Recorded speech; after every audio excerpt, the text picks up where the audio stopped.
Hello, everyone, and welcome to episode 216 of At Odds with Wrestling. Joe and Adam here. Adam, hello. How are you? I'm doing awesome. And how about this, Joe? 2 podcasts for today on the At Odds feed. Yeah. Again, very rare. So, it's known worldwide that I hate bits, right? Yet you seem to always encourage them, I think. I encourage good ones, right? Oh, and I don't like a lot of planning. Like, there's people that I know that their bits involve like 17 people, weeks of planning, and if like part 5 of the bit doesn't go exactly right, then everything else falls apart, right? How dare you? Multi-level bits, some would say, right? It's called storytelling, bro. Yeah, well, I'm kind of the mindset when it comes to bits. It's all about inspiration, right? Uh-huh. An idea pops up, you got to strike while the iron is hot, and it's just like a bit. It's something quick, it hits, it's in, it's out, it's done, right? Yep. So, it was very nice. About midnight or so last night, Justin Summers, editor of Pod Van Dam, sends me the file of the show, right? Mm-hmm.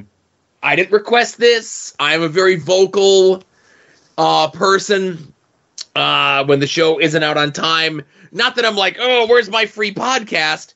But more so of like, hey, guys, did you forget? Because it happens all the time, right? Yeah. And so 2 weeks ago when I mentioned it to Jonas, he kind of got a little salty with me. So then last week when it happened, like I was just chatting with Ed, and Ed sends me a message, and he was hot about something else. And he goes, next you're going to tell me the show's not up. I'm like, well, I wasn't going to say anything, but the show's not up. And he's like, God damn it, blah, blah, blah, right? Yeah. Well, Jonah's been really bitter lately that all of his Stop the Steal candidates lost. Well, he's happy that his hero is back. Yeah. And I don't want to tip my hand too much for the 19 calls that I called in for next week. But Jonas the Coward, I'll pretend to be a Trump supporter online, but globalist is a bridge too far for me. Coward. Anyway, this is what happens when you're doing 15 bits, They have to either escalate or you really need to commit and then go against your own interests. Anyway, so I have the file. I listened to the show this morning, and it's like noon. It's like 1. Show's not up yet. And I'm like, I have the show. And I messaged some other folks. I don't want to incriminate them. Mm-hmm. And I said, hey, would it be funny if I posted the Pod Van Dam show on our feed? On the At Odds feed, right? Yeah. And I can't remember what they said. I think they encouraged it, right? Sure. I mean, why wouldn't they? I'll just go back to that picture in a second.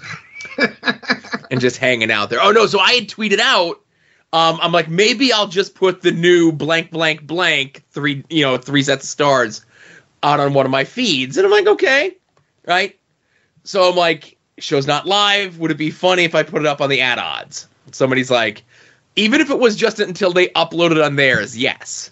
And then they suggested that I edit in a bunch of like At Odds and Long Box Hero stuff, but that'd be a lot of work. And it was a lot of work. So I sent Ed a message, and I said essentially the same thing. I'm like, hey, would it be funny if I did this, right? Yeah. And let me pull up Ed here. We're going to get to the actual show. We got to soften out at 11:30, but we'll see. The next time this happens, I just want to let you know, if you get the Pod Van Dam episode at midnight, like the night before, send it to me immediately, and I'm going to go in and just edit the shit out of it, and it'll be like the Vansky cut. Okay. And if we have to upload it first again, it'll have let's just say that certain elements will be removed from the show. Right. And so Ed says, oh, dude, I mean, I think it's funny, but who knows what the other 3 will think. I love bits, right? Yeah, right there, that's Ed. I go, okay, it's going up in 5 minutes. I'm like, I'll delete my version once your guys goes live, okay? Mm-hmm. So I do it. I send it out. and I don't think their show goes out for like another like 2.5 hours after I put that out, you know? Yeah, it was about 2 hours because I sent the tweet. And as soon as they did, I deleted it out and everything else like that, right? You know? Mm. And then I did double check with Ed. I'm like, is there any heat on me in the Pod Van Dam group chat over this? And I was told that they all thought it was funny. Not that any of them listen to the show or will hear this other than Ed. But again, it's a silly bit. Won't happen again. I apologize to my wife, Nancy, for the Jessica Hahn hot tub incident. And we're going to get on with the show.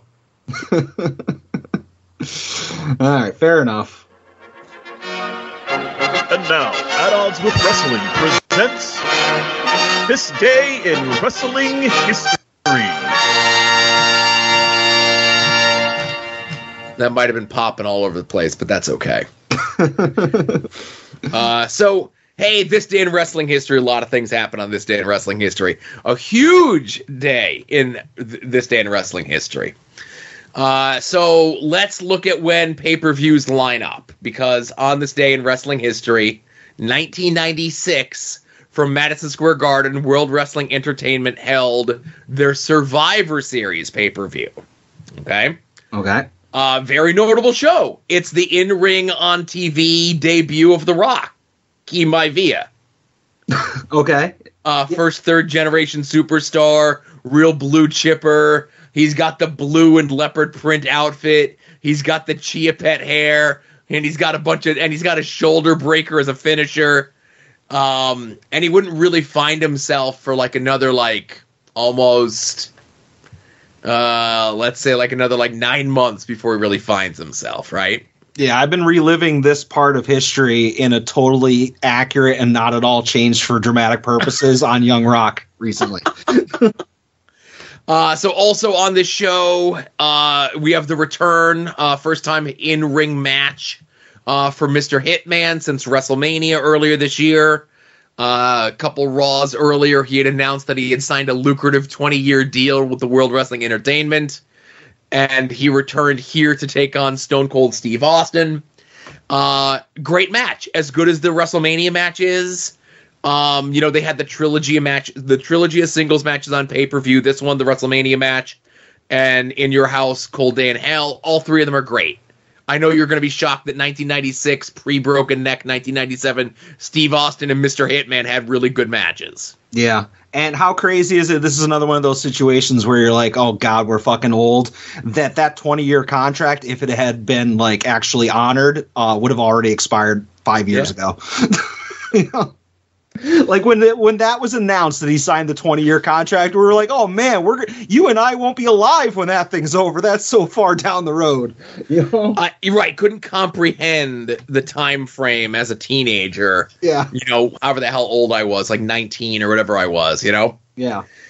But the main event sees Sid, who is coming in very firmly as the heel, taking on Shawn Michaels, who is the defending champion, very clearly the babyface. However, things were not meant to be that night at Madison Square Garden, even though they do a dirty finish with Sid, where Sid grabs a camera off one of the ringside cameramen, not like photo cameras, but like video cameras, lightly pushes against the chest of Jose Lothario, and that leads to the finish as Shawn goes to attend to Jose. Sid beats him to the uproarious cheers of the crowd, right? Yeah, well, the fucking New York crowd, they don't know what they want. Right. Now, me, being an attention deficit criminal, I was watching this pay-per-view, of course, but the night before, I was at the ECW Arena in South Philadelphia for November to Remember 1996. And the main event of that show was Shane Douglas and primetime Brian Lee taking on Terry Funk and Tom Dreamer, and the finish of that match was Shane Douglas grabbing a video camera off a ringside videographer, smashing it into Terry Funk, and pinning him for the victory. Now, you said before, and like we talked about this, that like the plans of WWE, maybe not in this era, but like maybe late 80s, early 90s, were scripted like very regimentally and out in advance. Do you think this is a situation of somebody like Sid or Sean or an agent was watching the ECW thing, or they just got wind of what the finish was and they were like, fuck WWF, we're going to copy it? Okay, at the time, I was like, those motherfucking WWF stealing this from ECW, blah, blah, blah. But I'm going to say that WWE and ECW were working very close at this juncture. It would become much more apparent like 6 months from this point, maybe less. But I think Paul probably got word of this finish and attempted to scoop the heat of the Survivor Series finish. Like, if you're in a working relationship with a company that's presumably keeping you from shutting down, why would you do that? Like, that seems like you're biting the hand that feeds you. Because Paul can't help himself, baby. There's only 2 or 3 ways you can possibly end a wrestling match. So, I mean, what are the odds that they cup you over, you know? Right. Whatever. Well, Adam, on this day in wrestling history 20 years ago, World Wrestling Entertainment would hold their Survivor Series event from Madison Square Garden in New York. This is a show where the brand split has already happened. The big 4 pay-per-views, I think King of the Ring is going to be phased out here shortly, but the big 4 pay-per-views were joint pay-per-views between Raw and SmackDown, and then each other company had their own individual pay-per-views, so it's Survivor Series, so everyone's on it. Pretty much every title changes hands on this show. Billy Kidman beats Jamie Noble for the Juicerweight title. Victoria beats Trish for the women's title. Big Show beats Brock Lesnar for the WWE title. The Guerreros win the SmackDown tag titles. And in the main event, in the first ever Elimination Chamber match, Shawn Michaels, with his shit brown gear and his Dutch boy haircut, finally redeems himself from 6 years earlier and wins the world title to a chorus of cheers from his adoring fans in New York City. I was so pumped when this happened. Now, even 2002, Adam recognized how ridiculous he looked. But I am questioning right now if there's an action figure of that look. I think it would be nice to own as a bit. I'm sure there is a Shawn, like a Survivor Series Shawn. Like, it's probably that gear, but they probably didn't give him the shitty haircut. That doesn't count then. Yeah. I have to do a custom. Also on this day in wrestling history, before we get to the biggie, on this day in 2014, on an episode of Monday Night Raw, Luke Harper defeated Dolph Ziggler for the Intercontinental title. And I only mention that because it was the only singles title that John ever had in WWE. Mm-hmm. And this and their pay-per-view match that they have at TLC are both really good. And I know you're going to be surprised at that, but when John was given the ball and Ziggler's good, he may be like around too long and is kind of looked at as an afterthought and a joke, here some 8 years later or whatever it is. But there's a really good match. I just wanted to give it some props. Go seek this one out as well. Yeah, very short singles run, Luke Harper was given, but it always stood out. For people like myself, who never saw anything pre-Wyatt family, It was like, oh, shit, he's pretty good. Yeah. And then it was put back with the Bludgeon Brothers, and it took until AEW to see it again. Yep. If only he could speak with a Southern accent, he'd have had a longer run, Yeah. I mean, Vince made him shave the bald spot on the top of his head, and he did that. So that's right. That's right. I mean, he's a team player. But the biggie, of course, head-to-head, Monday Night Raw versus Monday Nitro, 1997, 25 years ago. Raw was taped. It was taped the previous Tuesday in Cornwall, Ontario, and Nitro was live. Mm-hmm.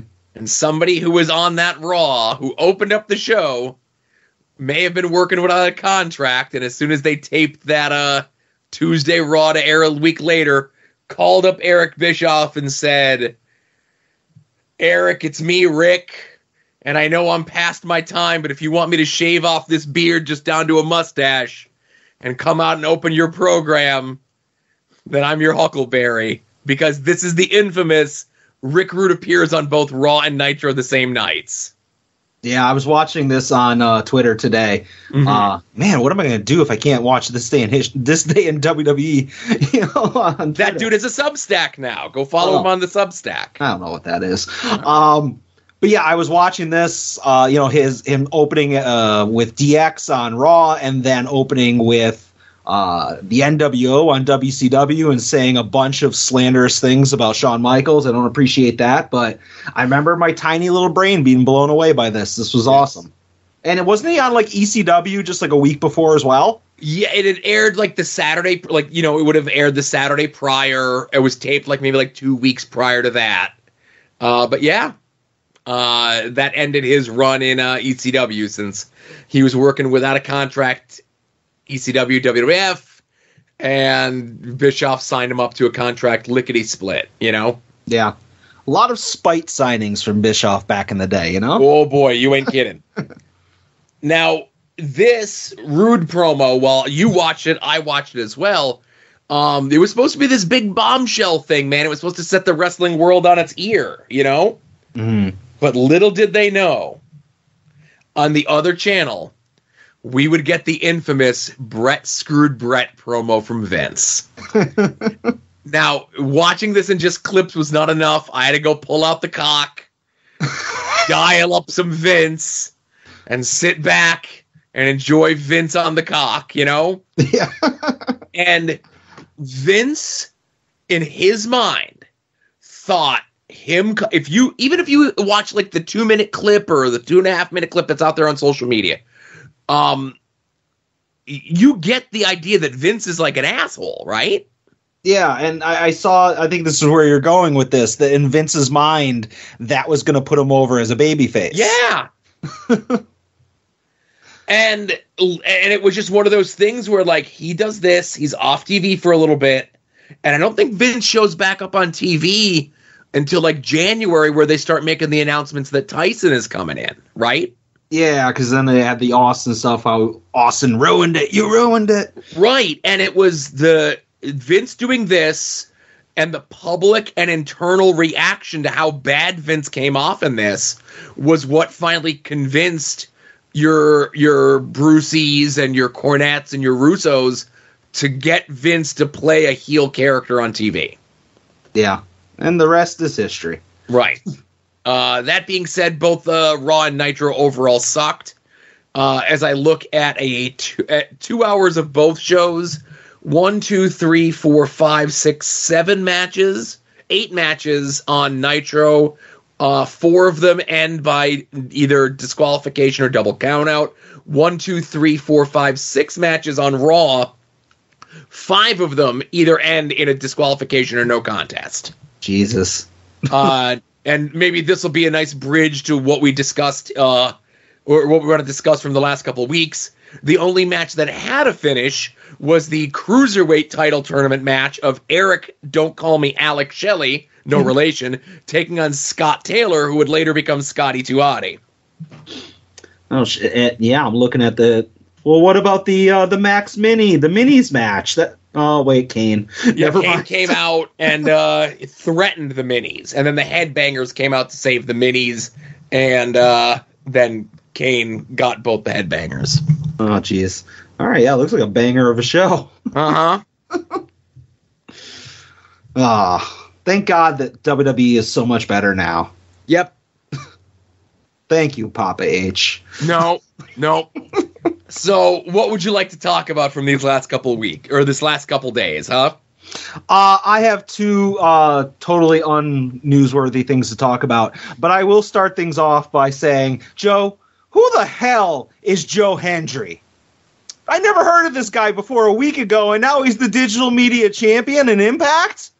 God, you know what? If it wasn't for the fact that there was an even bigger injustice I'm going to talk about in a second, this would have made one of my I would have put this in all heat, no heaters. But, Joe, I'm not going to harp on the Joe Hendry thing. I have bigger fish to fry, much, much bigger, fatter, out of shape, old, unentertaining fish to fry, and that's Tyrus winning the NWA title at something called NWA Hard Times. Now, there was a time, probably back in like the 80s, early 90s, maybe even when the belt was in TNA, that the NWA title meant something, and it hasn't meant something for a long time, at least until a certain Deathmatch King had it and brought it to some prominence. But then you're going to have Trevor Murdoch versus Broski versus Tyrus. And out of those three people, I think even you, Joe, you would have to say that Matt Cardona is the more marketable person out of the three, excluding Gutfeld audience. Complete head scratcher. This is even more of a head scratcher than when they put the Impact belt on Moose instead of Broski. Maybe John Thorne's the only guy who has any sense when it comes to strapping up somebody. But man, Tyrus is just an objectionable person and an objectionable wrestler, and he makes me look like Big Papa Pump Scott Steiner as far as his conditioning. Like, and I get it, like, you don't have to look good to be a good wrestler, but he's a terrible person, so, and like a shitty fucking human being. So I feel like I get a pass on insulting his like bloated corpse appearance. But God, NWA, man, not that I'm a fan, but I pop my head in every once in a while, and then they pull this shit. I'm glad I fucking stole that main event.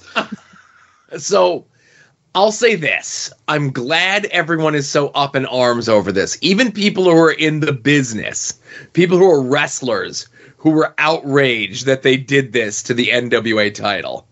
And I'm glad you care. I don't care. NWA hasn't meant a goddamn thing since 1991. And Billy Corgan, it's his vanity promotion that just happens to have the NWA name on it.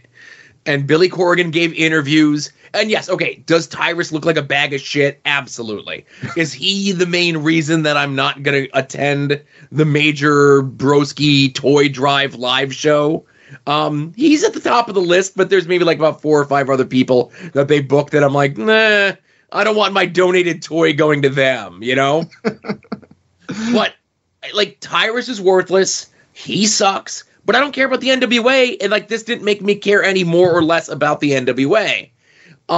So Billy Corgan in his interview, and I'm paraphrasing here, I don't have the exact quote in front of me. He essentially says, like, if you can't get into a match like Trevor Murdoch against Tyrus and Broski, or a match like Brock Lesnar and Bobby Lashley. Now I'm going to stop right there. Are these 2 wrestling matches that I just mentioned? Absolutely. Are they even in the same ballpark, the same league as being close? Not a fucking chance, right? Yeah. Not a knock on Broski, but Brock Lesnar and Bobby Lashley perform at a very much higher level than 2 out of the 3 people in that match.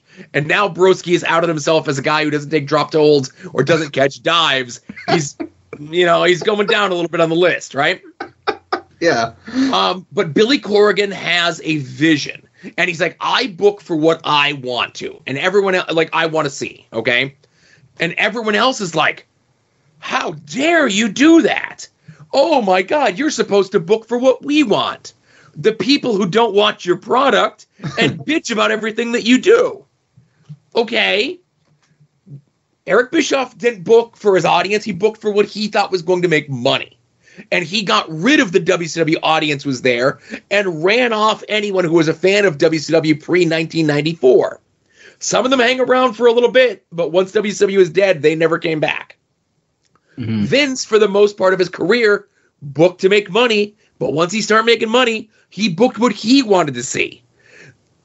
Bra and panty matches, mud matches, well beyond their time, burying the babyface in their hometown. That's all Vince's stuff. He wasn't booking for you. He was booking for them. Tony Khan at AEW, he books for himself. Again, is it great that there's a segment of the crowd, myself included, that is beyond a reproach that we're getting Eddie Kingston versus Jun Akiyama this weekend? Absolutely. But that's the booking of an internet message board kid, which is what Tony Khan is, right? Mm. The difference between what Eric Bischoff did and what Tony Khan is doing and what Vince McMahon did, and even what Triple H is doing now, right? I go to an interview that I read recently from 30 years ago with Neil Gaiman, where Neil Gaiman talks about Sandman, okay? And he says that what he's writing for Sandman is everything he wants to do. Very little editorial input from DC becoming Vertigo, right? And he said that with the current glut, this was right before the boom happens in comic books. And he says, I hope that retailers don't over-order on these new books and sacrifice ordering copies of my book. Because while I'm writing the book for me, I'm writing the book for the people that are like me. And when they find my book, they're going to love my book. I don't think Billy Corgan is going to find the people that like the way he books. And I don't think the people that are like Billy Corgan like wrestling. Yeah. You know, if you're a creative visionary, again, short amount of time, long amount of time, like a Vince Russo, like an Eric Bischoff, like a Vince McMahon, like a Paul Heyman, like a Neil Gaiman, you will find your audience. You put your product out there, and the people who want that sort of thing will find it. All Billy Corgan is doing is alienating people and attracting people who are going to make fun of what he's doing. Yeah. And I've said this before, you know, you can say what you want about like either Broski or Myers. When you have them on your show or you're showcasing them or even you put a belt on them, you're going to get, you know, it's tried and true that you're going to get a lot of their fans at your shows. Like Tyrus couldn't draw 50 people to a Control Your Narrative show. You know? So I don't know. Maybe like fans of Smashing Pumpkins will be like in love with Tyrus. We'll see. Highly unlikely. Yeah. All right. What do you got? All right. Well, we talked about all these different things that don't work. Let's talk about something that does work. This past Friday night on SmackDown, backstage being interviewed by one of the interview ladies on SmackDown is the multi-million-dollar Hollywood megastar from Hagerstown, Maryland, LA Knight. And listen, when you got a young up-and-coming talent in their early 40s and you need to have them give somebody else a rub, maybe somebody that hasn't been around for a while, maybe he's a fresh face, maybe he's trying to get a new box of gimmicks over. What do? You have the kid, LA Knight, rub up against him in the hopes that it gives him a little bit of credibility, a little bit of cachet, a little bit of something. So, of course, they're going to give Bray Wyatt the LA Knight rub. This Uncle Howdy stuff ain't getting over. LA Knight is the first, like, non-Bray Wyatt, like, wrestler to acknowledge the spooky shit that's going on, because like mostly like the commentators don't really address it that much. It just kind of happens and the segment ends and the show ends, and like technical support people backstage, but like LA Knight is the first like non-spooky person to acknowledge the spooky stuff. Maybe he is spooky and we just don't know it. Listen, how he can commute from Hollywood to Hagerstown, Maryland, I think there's a portal involved. But all kidding aside, on my dream journal booking for LA Knight on the SmackDown roster, I had him getting about as high as Madcap Moss. So the fact that he's in a program at least for 1 week with Bray Wyatt, we could. I think it was. I'll just say it was a happy day in Hagerstown, Maryland on Saturday. I'm happy for you that this love is continuing and it's advancing. I worked myself into a shoot with this one. Come on. You did. Yeah, you can't get out, I just want to say real quick about Bray Wyatt. Again, we've talked about this before, that I was already committed. I've been a fan of the Wyatt family. I've been a fan of the Firefly Funhouse and Fiend stuff. So I was giving this a try. This is falling flat for me, and I was already going into it with like open arms and like an open mind. You know what I'm saying? If I see that stupid Uncle Howdy mask one more time, I'm just going to start fast forwarding through all the Wyatt stuff. I don't see any reason why they can't just keep him as the guy who interacted with LA Knight. Just be Bray Wyatt, be, Rotundo or whatever, and have that little bit of crazy where you can get, you can snap at any moment, but you don't have to fucking bring the spooky in. Nobody wants that anymore. But anyways, then rant. Anything else you got? Yeah, I'm going to just talk real quick about Dynamite last night. There was a really cool match between Claudio and Danielson versus Jericho and Sammy Guevara. Real fun match between the Blackpool Combat Club and the JAS. But the reason why this is something I'm going to talk about real quick is friend of the show and definitely not paid to call in, Ian Riccaboni, mentioned by name during commentary the Target exclusive Sammy Guevara figure with the TNT title, and then he talked about the ringside exclusive Excalibur figure. Props to him for talking about figs on national TV. But I will say, Ian, because I know you're listening, speaking on behalf of the second biggest wrestling figure podcast in all of podcasting, stay off our turf.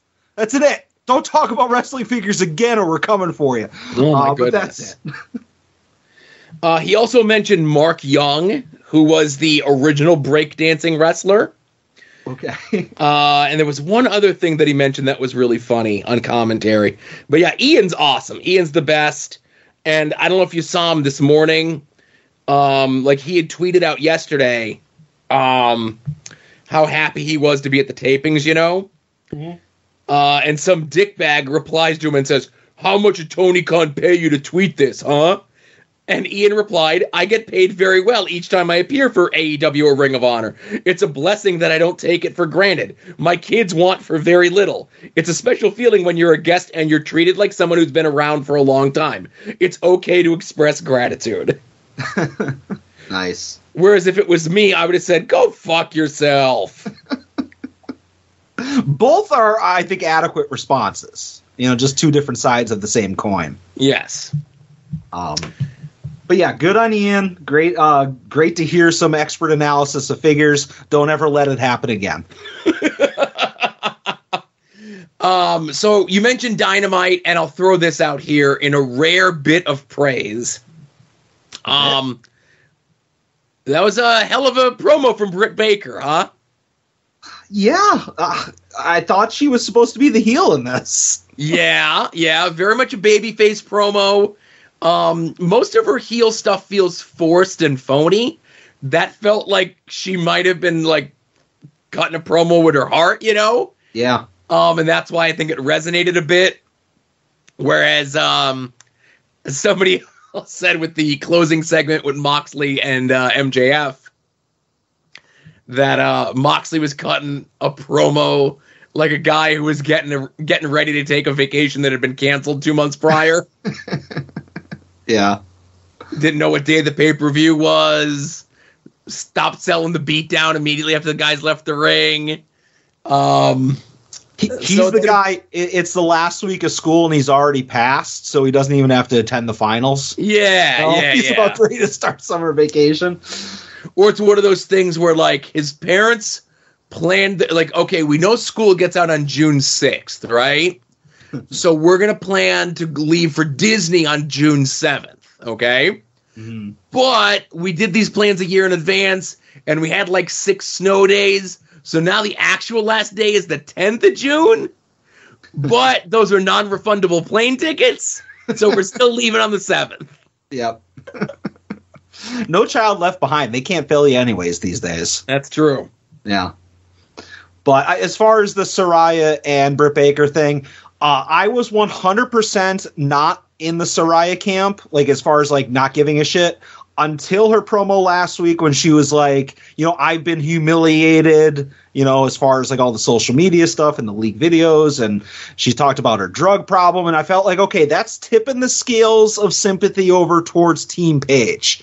And then Britt Baker did that promo where she not only, she said like, hey, I respect the fact that I feel sorry for you and I sympathize, but I did X, Y, and Z in this company over the last couple of years and mentioned the pandemic and all that stuff. And I'm like, oh, the scales are right back over towards Britt Baker, you know? So like in my mind, you know, Britt Baker's the one that's like, hey, go Britt, you know, but that could change on whatever Rampage. Who knows?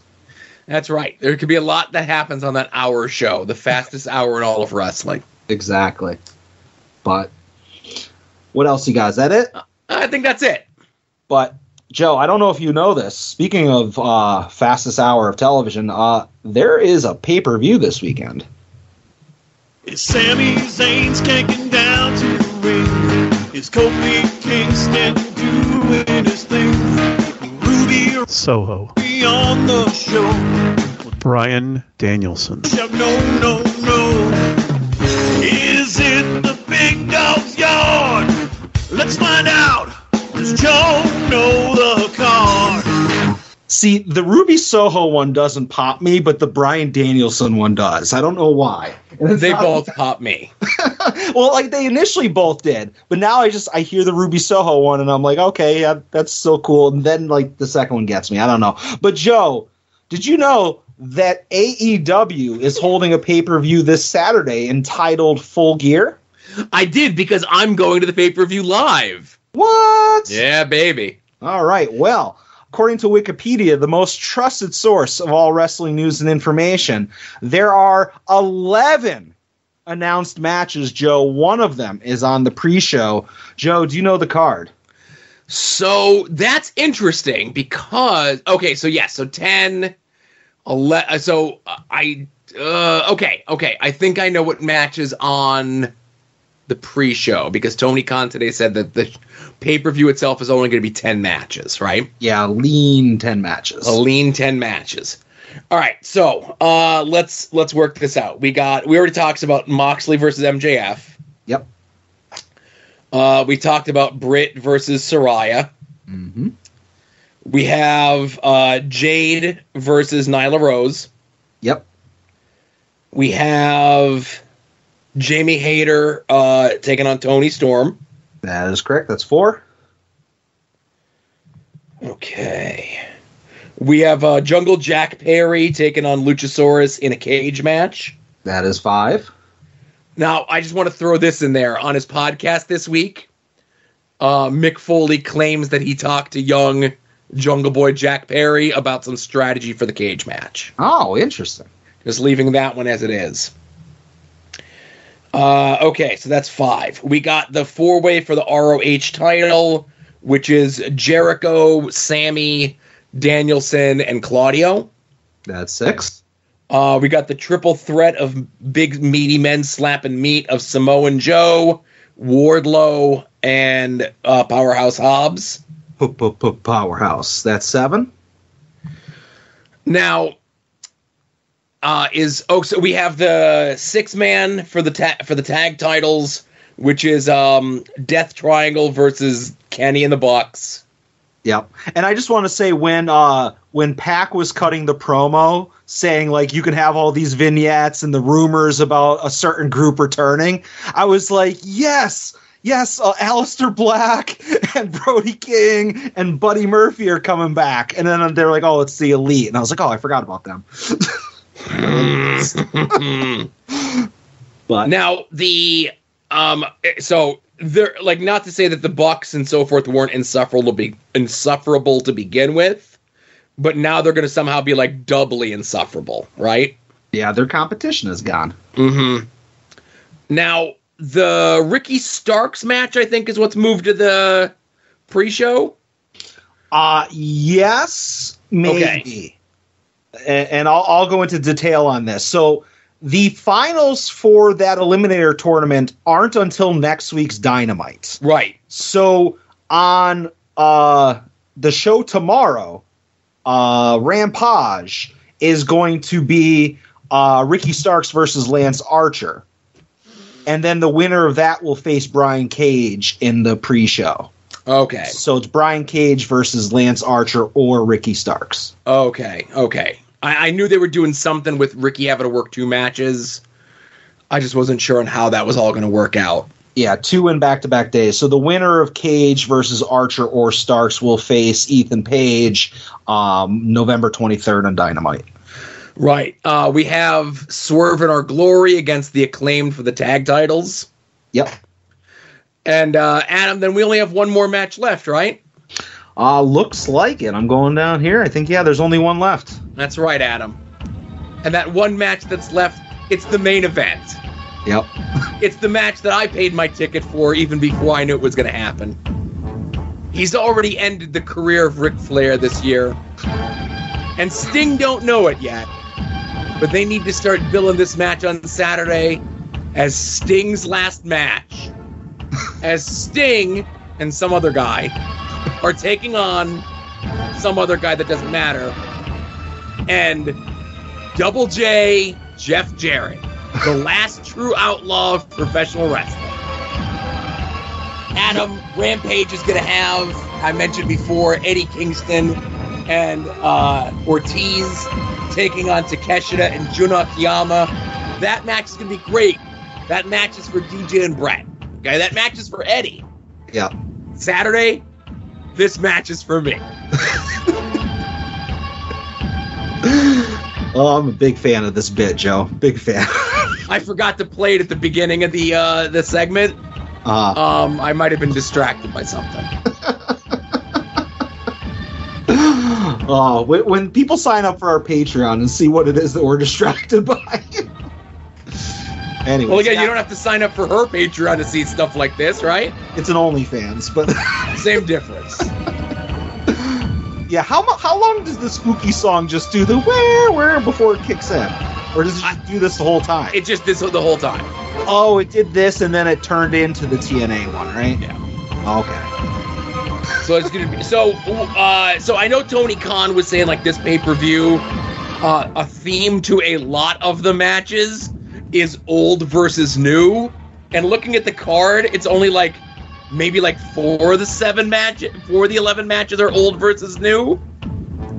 Yeah, like, do they consider Nyla Rose old because she was like one of the earlier women's champions and Jade Cargill's new, or right? You know, like, who's the old in Luchasaurus versus Jungle Boy? Huh? Yeah, they were both signed at the same time. I don't know. Yeah, no, that theming doesn't make any sense. I'm sure you guys can ask about it on the presser afterwards. Right. I hope we do get on the media scrum. We missed the phone call today. I'd rather be there in person. I do have some questions, of course. Yes.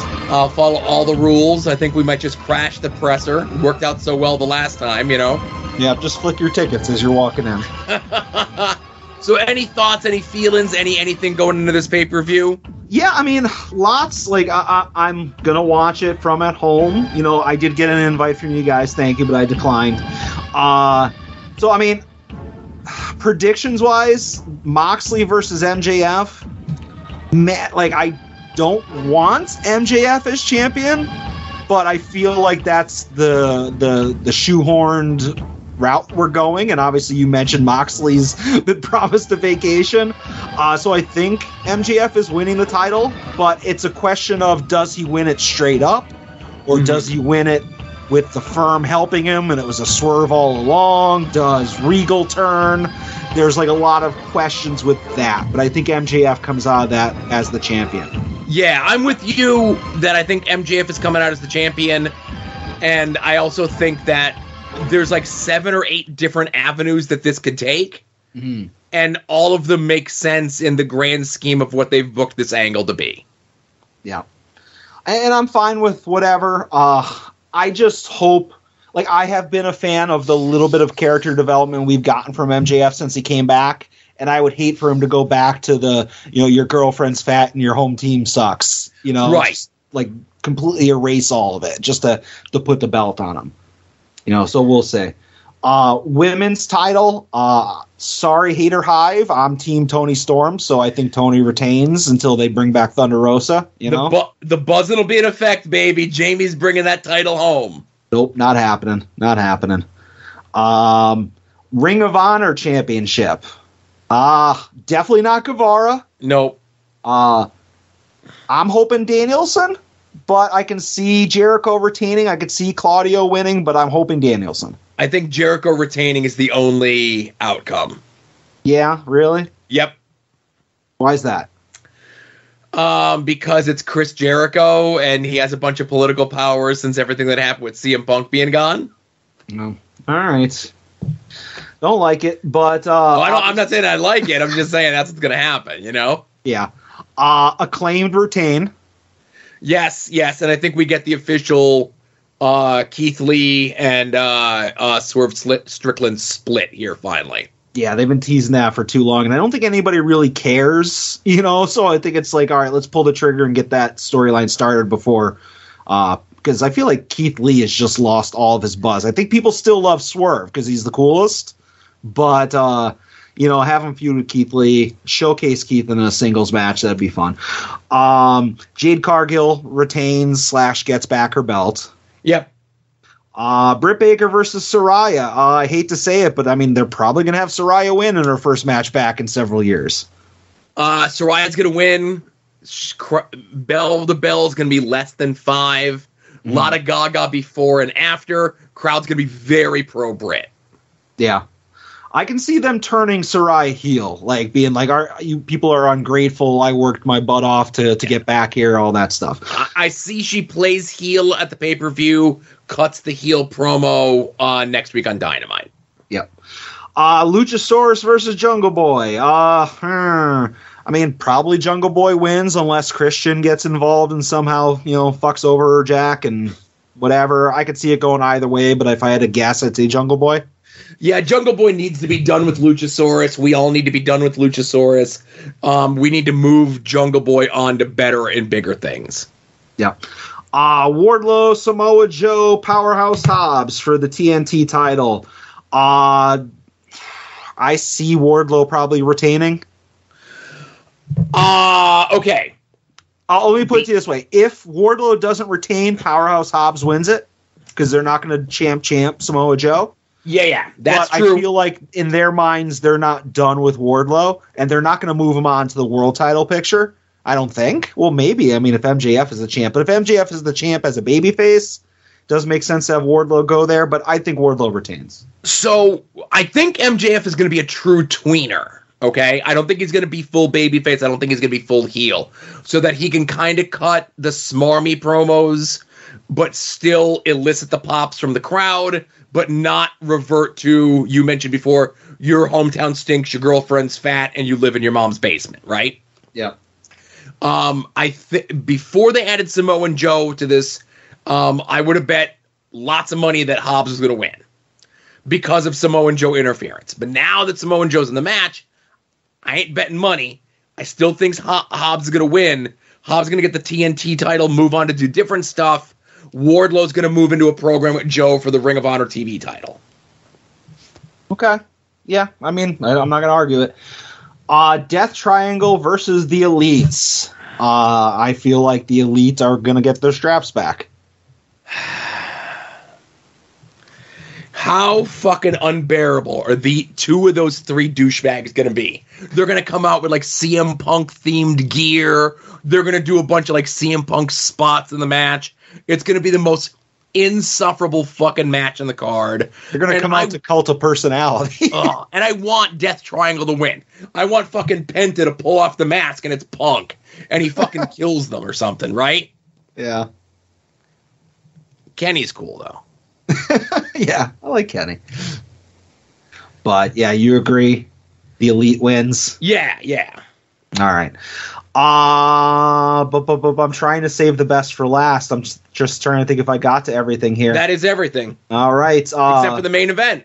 Yep, main event. Double J. And some other guy versus Sting and Darby Allin, because I don't know why everybody's mad at Darby Allin. Tell me afterwards. Because he ain't Sting and he ain't Double J? Fair enough. But, yeah, your main event in a tag team match. Main event. What a ballsy choice by Tony Khan. But, I mean, I want Jarrett and Lethal to win, but Sting and Darby Allin are winning that match. Do you want the truth or do you want the truth? The latter. Double J is going to come out playing the spooky music. He's going to have a guitar. He's going to do the thing where he points and tells people to get out of his way. He's going to do a bunch of chicken shit heel stuff to stay away from Sting and be on the run from Sting most of the match. 3 out of 4 people involved in this match are going to blade. There's going to be crowd brawling, and I hope they come crowd brawl over by me, because I will protect you, Double J, from that dastardly Sting. Jarrett is going to hit Sting with a guitar. Sting is going to no-sell it. Sting is going to pound his chest, give Double J the Scorpion Death Drop. Double J is going to roll out of the ring because he ain't taking the fucking pin in this. And then Jay Lethal's going to come in and get pinned by Darby. Yeah. That's 100%. I could see all of that. Yeah. Right. I hope that, like, Jarrett falls on you like Derek Dillinger did at the AIW show. Oh, I hope so too. And he goes to get up, and you're like, no, hold on. I'm holding him. I'm caressing him.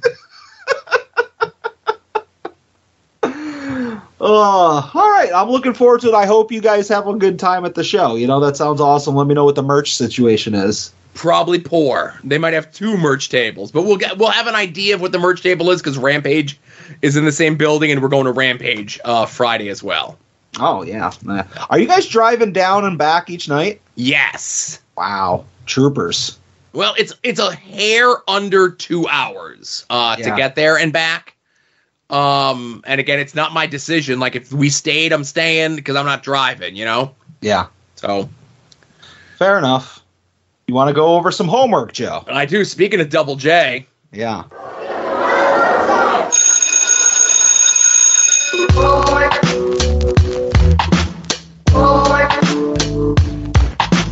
Homework.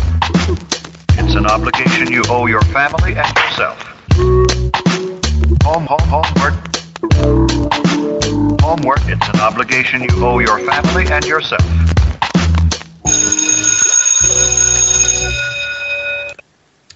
That's right, Joe. I assigned an episode of WCW Nitro January 31st, 2001, day after my birthday, by the way, because this was a show that I was at, and apparently so was many of the members of the soon-to-be-named network. And anyways, I did not remember any of this, so most of it I'm reliving when I rewatch the show. Okay, so what Adam assigned, as he mentioned, was WCW Monday Nitro from beautiful downtown snow-filled Wilkes-Barre, Pennsylvania, January 31st, 2000. We were in an in-between portion after Russo had set up a whole bunch of things to happen in the world of sports and entertainment, and then because ratings were bad, they sent Russo home, and then they had Kevin Sullivan booking things. Kevin Sullivan, as a show of good faith, wanted to put the world title on Chris Benoit at the pay-per-view, which they did. And then the next night, all the to-be-known as Radicals left. And interesting bit of history, this episode of Nitro was opposite the episode of Raw where the Radicals appeared in the crowd. Yeah. Yeah, wasn't this the one where they had, like, Benoit won the title, but then they used the fact that, like, his foot was under the ropes when he was making the pin to invalidate it after the fact? Yes. Yeah, like the never before used rule. Like it was one of those things where everybody knows you're not supposed to have your foot under the ropes, but it's never been cause for the pinner to be disqualified, Oh, boy. Anyway, so this is WCW in a bit of flux for the next couple months as they make some headway to try to bring back some of the bigger names, as Russo and Bischoff are going to be back to shake things up even further in about 3 months in a show that we already covered here recently on the show. Yep. And if you didn't get a chance to watch this, you can head over to our friend Kevin's blog at masslibrary.com and read his write-up of the show. Let me move that. So the show starts off with the NWO Elite, minus Kevin Nash, who's on the phone. There's a lot of good phone acting in this segment. It's like an episode of Stargirl. Right. So, well, at least we hear Joel McHale's voice in Stargirl. We don't hear Kevin Nash's voice, right? Yeah. And Bret Hart, who is also a member of the NWO Elite, but he suffered a concussion at the hands of Bill Goldberg and is pretty much done as a wrestler and as a WCW on-screen character for another at least 3 months. So if you can't get Kevin Nash and Bret Hart, who do you replace them with in a group called the Elite?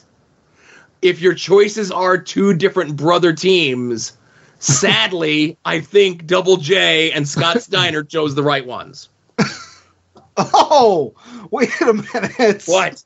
You are picking Ronald and Donald Harris over the Young Bucks? 7 days a week, twice on Sundays. Wow. Okay, that is first ballot Hall of Fame bad placers, the Harris brothers. Yeah. I'll watch them over the Young Bucks.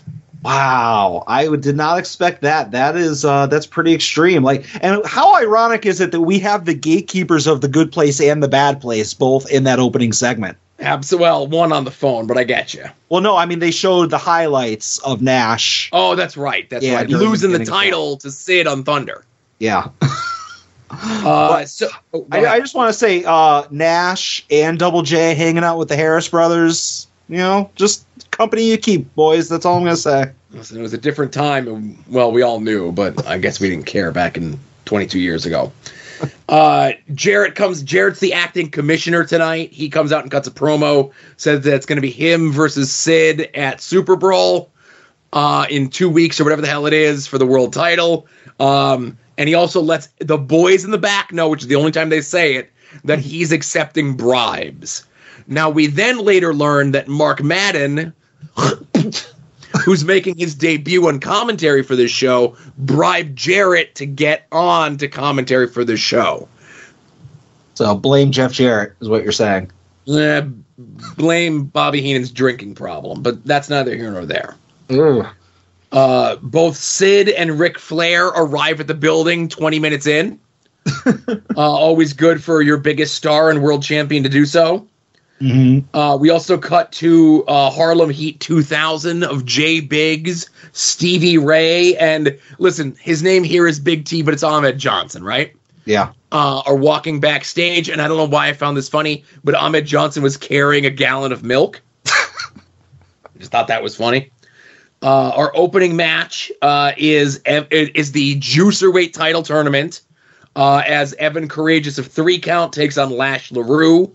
Mark Madden on commentary longs for the days of the Juicerweight title when, quote, Oklahoma would smash bottles of barbecue sauce on Medusa's chest.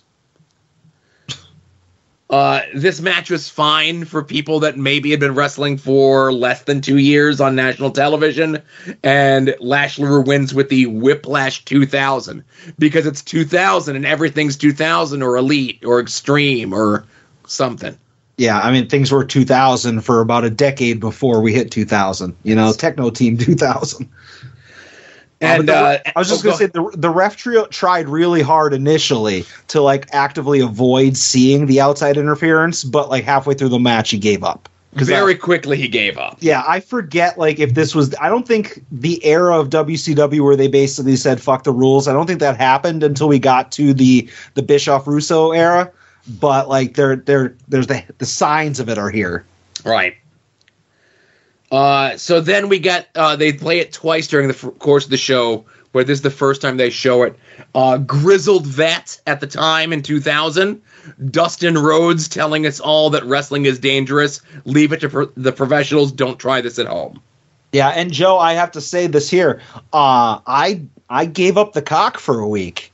And I watched this through other means. So not only did I see that Dustin Rhodes commercial, but I also saw right before that a Slim Jim Macho Man commercial. Oh, yeah, that was the promotional consideration paid for. Yeah.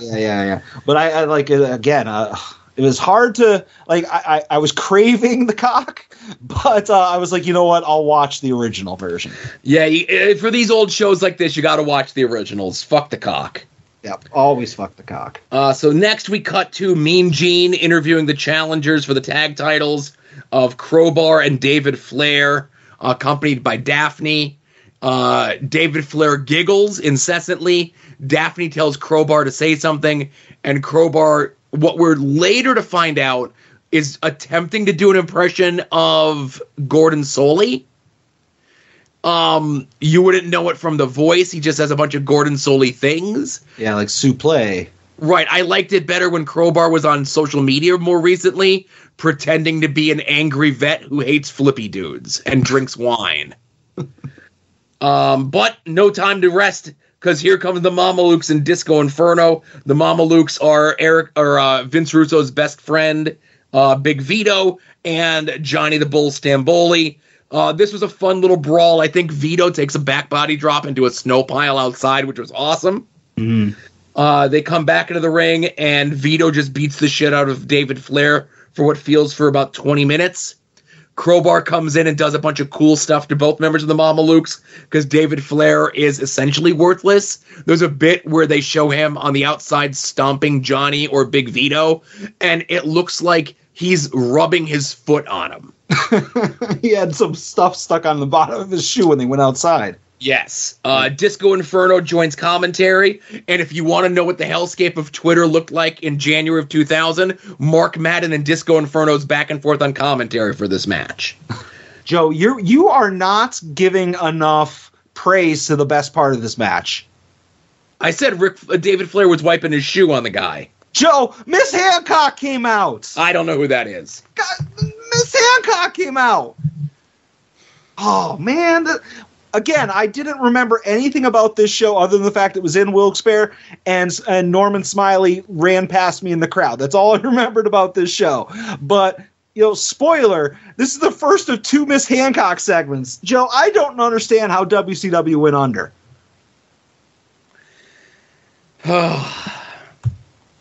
It's who they paired her with. That was the problem. She doesn't need to be paired with anybody. She just needs to walk out and take notes. Anyway. Yes. Mamalukes win. Who cares? Brian Knobbs goes into Jeff Jarrett's locker room and gives... Brian Snuggs, please. Brian Snuggs. My apologies. Yes. Brian Snuggs goes in the back and pays Jarrett a bunch of money because he wants Finlay, who's his mentor, but they're also not getting along, to have a match with Lex Luger, who's going through his period where he's the total package, and he's also breaking people's arms for some reason. Yeah. And he's like Gavin Spears with the chair. Right. Yes. Sean Spears. My goodness. Sean Spears. Lex Luger was the chairman before Sean Spears, but after La Parka. Yeah. And it was good to see Brian. What did you say? Snuggs. Brian Snuggs. I have to write that down because I'm going to say his name a bunch more times. Brian Snuggs invent custom matches here. Usually you're supposed to get 2 girls to impersonate a match move from WrestleMania. But listen, Snuggs, you do you. They had hyped up earlier in the night that we were going to see Booker T take on Big T in a match. Match never happens. Booker T comes out. Jay Biggs, Ahmed, and Stevie Ray come out. And they say that any of the Harlem Heat lexicon, imagery, music, and name all belong to Stevie Ray. So Booker can no longer have the flames on his tights. He can no longer use the letter T as part of his name, which they give to Ahmed Johnson, who's now Big T. And he can no longer use the Harlem Heat signature music, which was just stock music that was used in pornos. And I feel like I hear it every once in a while, like a random commercial too. Right. That and the Hardy Boys theme song. That, Hardy Boys music, Hardcore Hollies music. Those were all stock things that were used in commercials and pornos. Or commercials for pornos. Right, or commercials for pornos. Stevie Ray does set the table and says he doesn't care if Booker goes back, dusts off the camouflage, and goes back to being G.I. Bro, which he would later do. Yeah. And I have to ask a question. This is more of a soon-to-be-named network question, but pretending to Ahmed Johnson, is that a bit? Is that a bit that you guys do? Because I don't get it. Okay. You have to watch that. Ahmed is definitely Sid level. Ahmed Johnson added an air of I have no idea what the fuck's going to happen-ness to wrestling. Because he was just so wild and out there. His promos never made a lick of sense, and he always got tons of TV time. He was injury prone. He was constantly hurting other people. And now, years later, we can all look back at it and kind of be fascinated that they allowed this guy to be on national television with a push for 2 years. So it's more of a fan of the spectacle and the outrageousness of it and less of I like that guy. Yeah. Okay, that makes sense to me. Fair enough. Sorry. I just said next up. Norman Smiley's walking around backstage, and then for no reason, 3 count attack him, and Norman runs away. Yep. So then we get Kidman in a rematch with The Wall, and they do this whole build-up thing that Kidman He went through like the 3 faces of hell at the pay-per-view before falling to the wall in a cage match, and now he's going to get his redemption in this match. Kidman was one of the guys that threatened to walk out with the Radicals but decided to stay. So the way that they rewarded him was have the Wall squash him for 7 minutes, Vampiro run in to give the Wall a shitty kick, and throw Kidman on top of him. First thing first, I'll say, again, Torrie Wilson, how the hell did WCW lose? Makes no sense. But you skipped over the fact that Jeff Jarrett, who's a big snitch, rats on Brian Snuggs to fit Finlay before that. And then Norman Smiley, in his attempt to escape 3 count, goes into the Demon's casket, and it goes and closes on him. And I like Kevin Hellion's point that, like, is the casket sentient? Did, like, Norman do that? Did Norman go and do the big wardrobe change later? Was it something spooky? There's a lot of unanswered questions that I'm sure Nitro and WCW will address going further. I would say that the Kiss Demon's coffin is akin to, like, say, Superman's phone booth. Okay. Or the bat poles in the Batcave. See, I was picturing it was like something from Futurama that, like, when it closes, all these little arms come out and, like, change your wardrobe. Right. There you go. It's not like, oh, we know Norman Smiley's in here. It's just like, okay, we know a person is in here. We need to begin our routine of clothing this person to get them ready. Yeah, it just, like, it's ripping the clothes off and putting new clothes on them, and, like, puts the face paint on, puts them in, like, elevated shoes and all that stuff. This is one of the few things on the show that made 100% complete sense to me. Yeah. So interrupt me if I forget stuff, right? Yeah, no worries. But I'll say, that Vampiro run-in looked like shit. Like, I know that Vampiro is, like, a lot of people's favorite person, like, favorite wrestler or one of their favorites. Aside from him, like, hanging with, like, Muda and Sting and the Insane Clown Posse for a little while, like, there was nothing that, like, Vampiro's ever done that I liked. Vampiro had to get to that 5-show loop on a Sunday in West Virginia, so he had to get out of there in and out quick, you know? Yeah. But again, shout out Torrie Wilson. Good for WCW. Mm-hmm. Good for Billy Kidman. Until it wasn't good for Billy Kidman. Right, until it wasn't, yes. So then we get the Ric Flair segment, right? Yeah. This is fantastic, unhinged Ric Flair. He's out of his goddamn mind. He calls out Terry Funk. Terry Funk cuts an awesome promo referencing Mick Foley's book, which at the time I found so strange. Yeah, I was one of those people that, like, anytime, it was mostly WCW doing it, but anytime one of the companies referenced the other one, I was always like, ooh. Yeah. You know, so, and especially talking about the book, which I had actually read, you know, and saying that Flair wouldn't be a decent-sized pimple on Terry Funk's ass. And I liked Funk's part of the promo. I like both guys' part of the promo. I'm a sucker for this era of Ric Flair because he's so unhinged and out of his goddamn mind. And Terry Funk can do no wrong as far as I'm concerned, right? Yeah, I just feel like Flair's part before Funk came out, it was all Flair cliches, you know, like Space Mountain and yada yada. And it just went on. It was like doing his greatest hits for 5 minutes before the Funk part started. That's okay. I like, hey, listen. You know, when I go see Bruce Springsteen, I want to see him play, Born to Run or something. I don't want to hear him play something off the new album. Well, this was more like a 20-minute instrumental opening of Born to Run. Gotcha. You know, it wasn't the actual song. I want to hear the chorus. I did like that Terry said that, you know, speaking of David Flair, who we saw being unhinged earlier, he's like, you need to discipline your son. You know, if he was mine, I'd bend him over my knee. You know, that kind of stuff. I'd take him behind the woodshed. I'd tie him to a hobby horse, and I'd whip him, you know. Yeah. I give you and I give DJ and I give Bret a lot of shit, but I really like Terry Funk. I need to see more Terry Funk. Not old stuff, not pre-1990, but I like old stuff. It's Terry Funk. Everything's old, you know? This is 2000. I'm giving you that's 10 years to work with. All right. But anyways. So then we cut back to the NWO locker room. Jarrett sets up for the main event tonight. That it's going to be him and the Harris brothers against Sid, Ric Flair, and Terry Funk. In some great WCW production, Scott Steiner's about to say something derogatory about Ric Flair's teeth, and they cut to a promo for the movie starring Sting and Daisy Fuentes called Shutter Speed. Yeah, Shutter with a T, Shutter with a D, who knows? Right. We get a Sid promo. Sid's awesome. Like in that crazy way, like you don't know what the hell is going to happen because he's a maniac, right? Mm. And then I forgot that this show, in a backstage segment, we get the debut of XS. I might have missed this. What's that?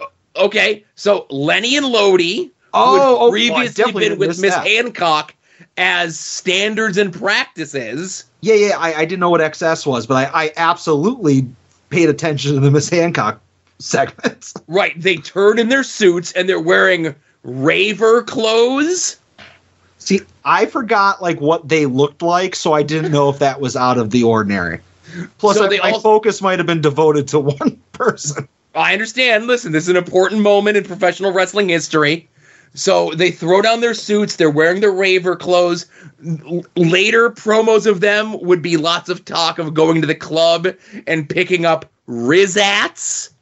But they also had to go and tell the commentators that they've been getting their names wrong this whole time. Because now their names are Lane and Idol.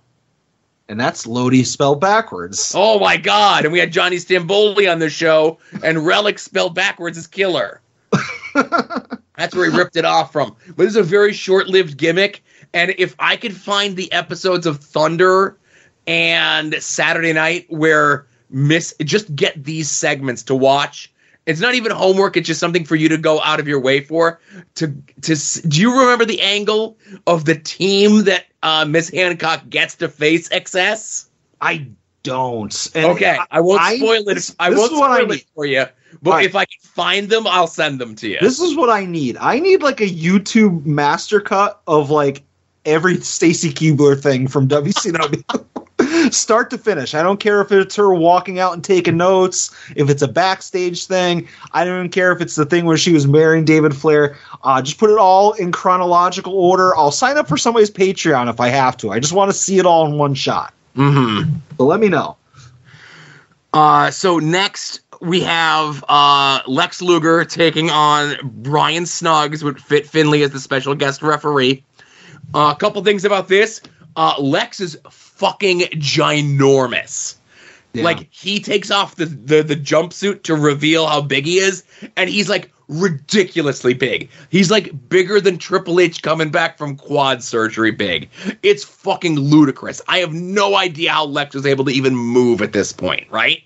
Yeah, and I actually really like the presentation because I'm not a and then the bell ring guy. That's you, Joe. I'm all about the pizzazz. I like the presentation of like the lights being down, the spotlight, and Elizabeth does the tearaway thing, pulls the shirt off and everything. I think it's a very cool way to get somebody over as like obviously Lex Luger's not a young kid that you need to put over, but it's a nice paint a coat. If you follow what I'm saying. Well, we get on commentary that Hulk Hogan called in later, and he's so disgusted with all the horrible things that Lex Luger is saying about him. He's going to make an appearance this week on Thunder, which they tell us airs on Wednesday, but it's going to be taped tomorrow in Binghamton. So yeah, I made a note of that. That seemed like such a weird specificity. It was like, hey, ticket sales are down. Hulkster's going to be at Thunder tomorrow.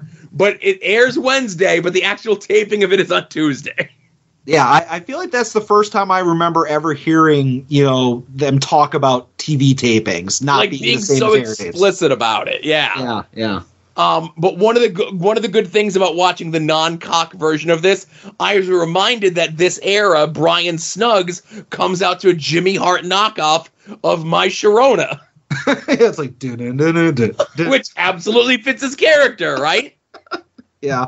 And also, I want to say Tony Schiavone said that Liz has been on a workout and diet regimen designed by the Total Package. And I was like, that's not going to end well. After listening to this week's Something to Wrestle With of him talking about Miss Elizabeth and Conrad having to shoe in the end of Miss Elizabeth's career and life, I ain't fucking touching that, but I got some jokes I can share with you in the DMs. But this is a hardcore match. It's not for the hardcore title. Lex Luger, for some fucking reason, takes the Pity City, from Brian Knobbs, which 2000 Lex Luger did not need to be taking that, but this was absolutely Lex showing that he was willing to play ball to the new bookers, you know? Yeah. Like, hey, you're giving me a program at Hogan, I'll smell his best friend's armpit, right? Yeah, and Brian Knobbs apparently hails from Dudleyville. Yeah, I don't know about that. They like we haven't gotten any episodes with the dog on them yet, so be ready. So Norman Smiley, we show him backstage. The thing opens up, and he's in full Kiss regalia, and he looks like a badass son of a bitch, right? Yeah, best part of the show, other than Stacy Keibler and Tori Wilson. You know? Friend of the Major Wrestling Figure podcast, Dale Torborg, a.k.a. the actual Kiss Demon, is upset that someone stole his gear, but he's actually wearing most of his gear. He's wearing, like, little biker briefs that say Kiss on the back, and he already has his makeup on, so it's just like he really stole the cape. And he was also already wearing, like, the giant Frankenstein boots as well. So, like... That was his everyday Kiss attire. Oh, that was every day walking around Kiss biker shorts, Frankenstein boots, and makeup. I got Exactly, yeah. It's not his working boots and makeup. Yes. Joe, I picture him arriving at the arena in Kiss makeup. He takes it off, and he puts on his working makeup. Oh, boy. So we get Shane Helms taking on Norman Smiley. Yet another match where it's essentially one guy against all three members of 3 Count, and the referee just doesn't give a shit. Norman is awesome, and I'm glad that someone who kind of toiled for so long in, like, Mexico and England, and, like, he'd gotten a ton of opportunities, but never really got, like, a big push, and it wasn't until, like, 99, 2000 WCW where he finally gets this character, which gets super over, and I think he's still, like, the head trainer at NXT. Yeah. Yeah, I was just going to say, just as an aside, I know that you don't admit it as often as I do, but 3 Count's awesome. Like, dude, 3 Count is awesome. Yeah. I'm super mad that they never got a chance to sing. That's twice they got deprived in this episode. Damn. I wanted to hear them sing too. Yeah. So then we get DDP and Kimberly being interviewed by Mean Gene. They're resetting what had been set up previously in the Russo regime, where they were a husband and wife team that hated each other, not unlike Sable and Mark Mero in WWE, which Russo was booking. So now they're back together, but would be separated in less than 3 months when Russo was back booking again. Russo hates married people. Yeah. And they did the bit where, like, Disco supposedly grabs Kimberly's ass and then, like, calls her a broad or something like that. And my memory's fuzzy. Like, did he actually not do it, or was that the bit that, like, Kimberly was, like, trying to get DDP to fight people? The bit was Kimberly was trying to get DDP to fight people. It would have been worked better if it was a babyface as opposed to Disco, who everyone wanted to punch in the face. Yeah. This match is fine. Disco sucks and is a bad person. DDP wins. DDP goes through the crowd, and as Kevin pointed out, there was no fucking way Kimberly was going to go out on the unwashed masses of Wilkes-Barre. Yeah. I got nothing else to say about that other than that's like the third walk and brawl in this entire, like, show so far. But that's okay, because our main event is Jarrett and the Harris Boys against Terry Funk and Sid, because Ric Flair never shows up. So it's essentially a handicap match. The parts of this match where they're brawling outside are awesome. The parts of the match where they work at, like, a Southern Memphis-style tag match are not as awesome. Yeah.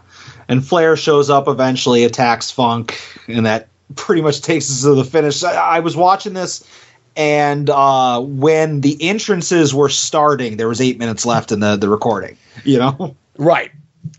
And Jarrett, behind the referee's back, smashes Sid with the guitar, pins Sid clean as a sheet, has momentum going to the pay-per-view with a pinfall win over the champion. Will Double J win the title at Super Bowl? Folks, we're out of time.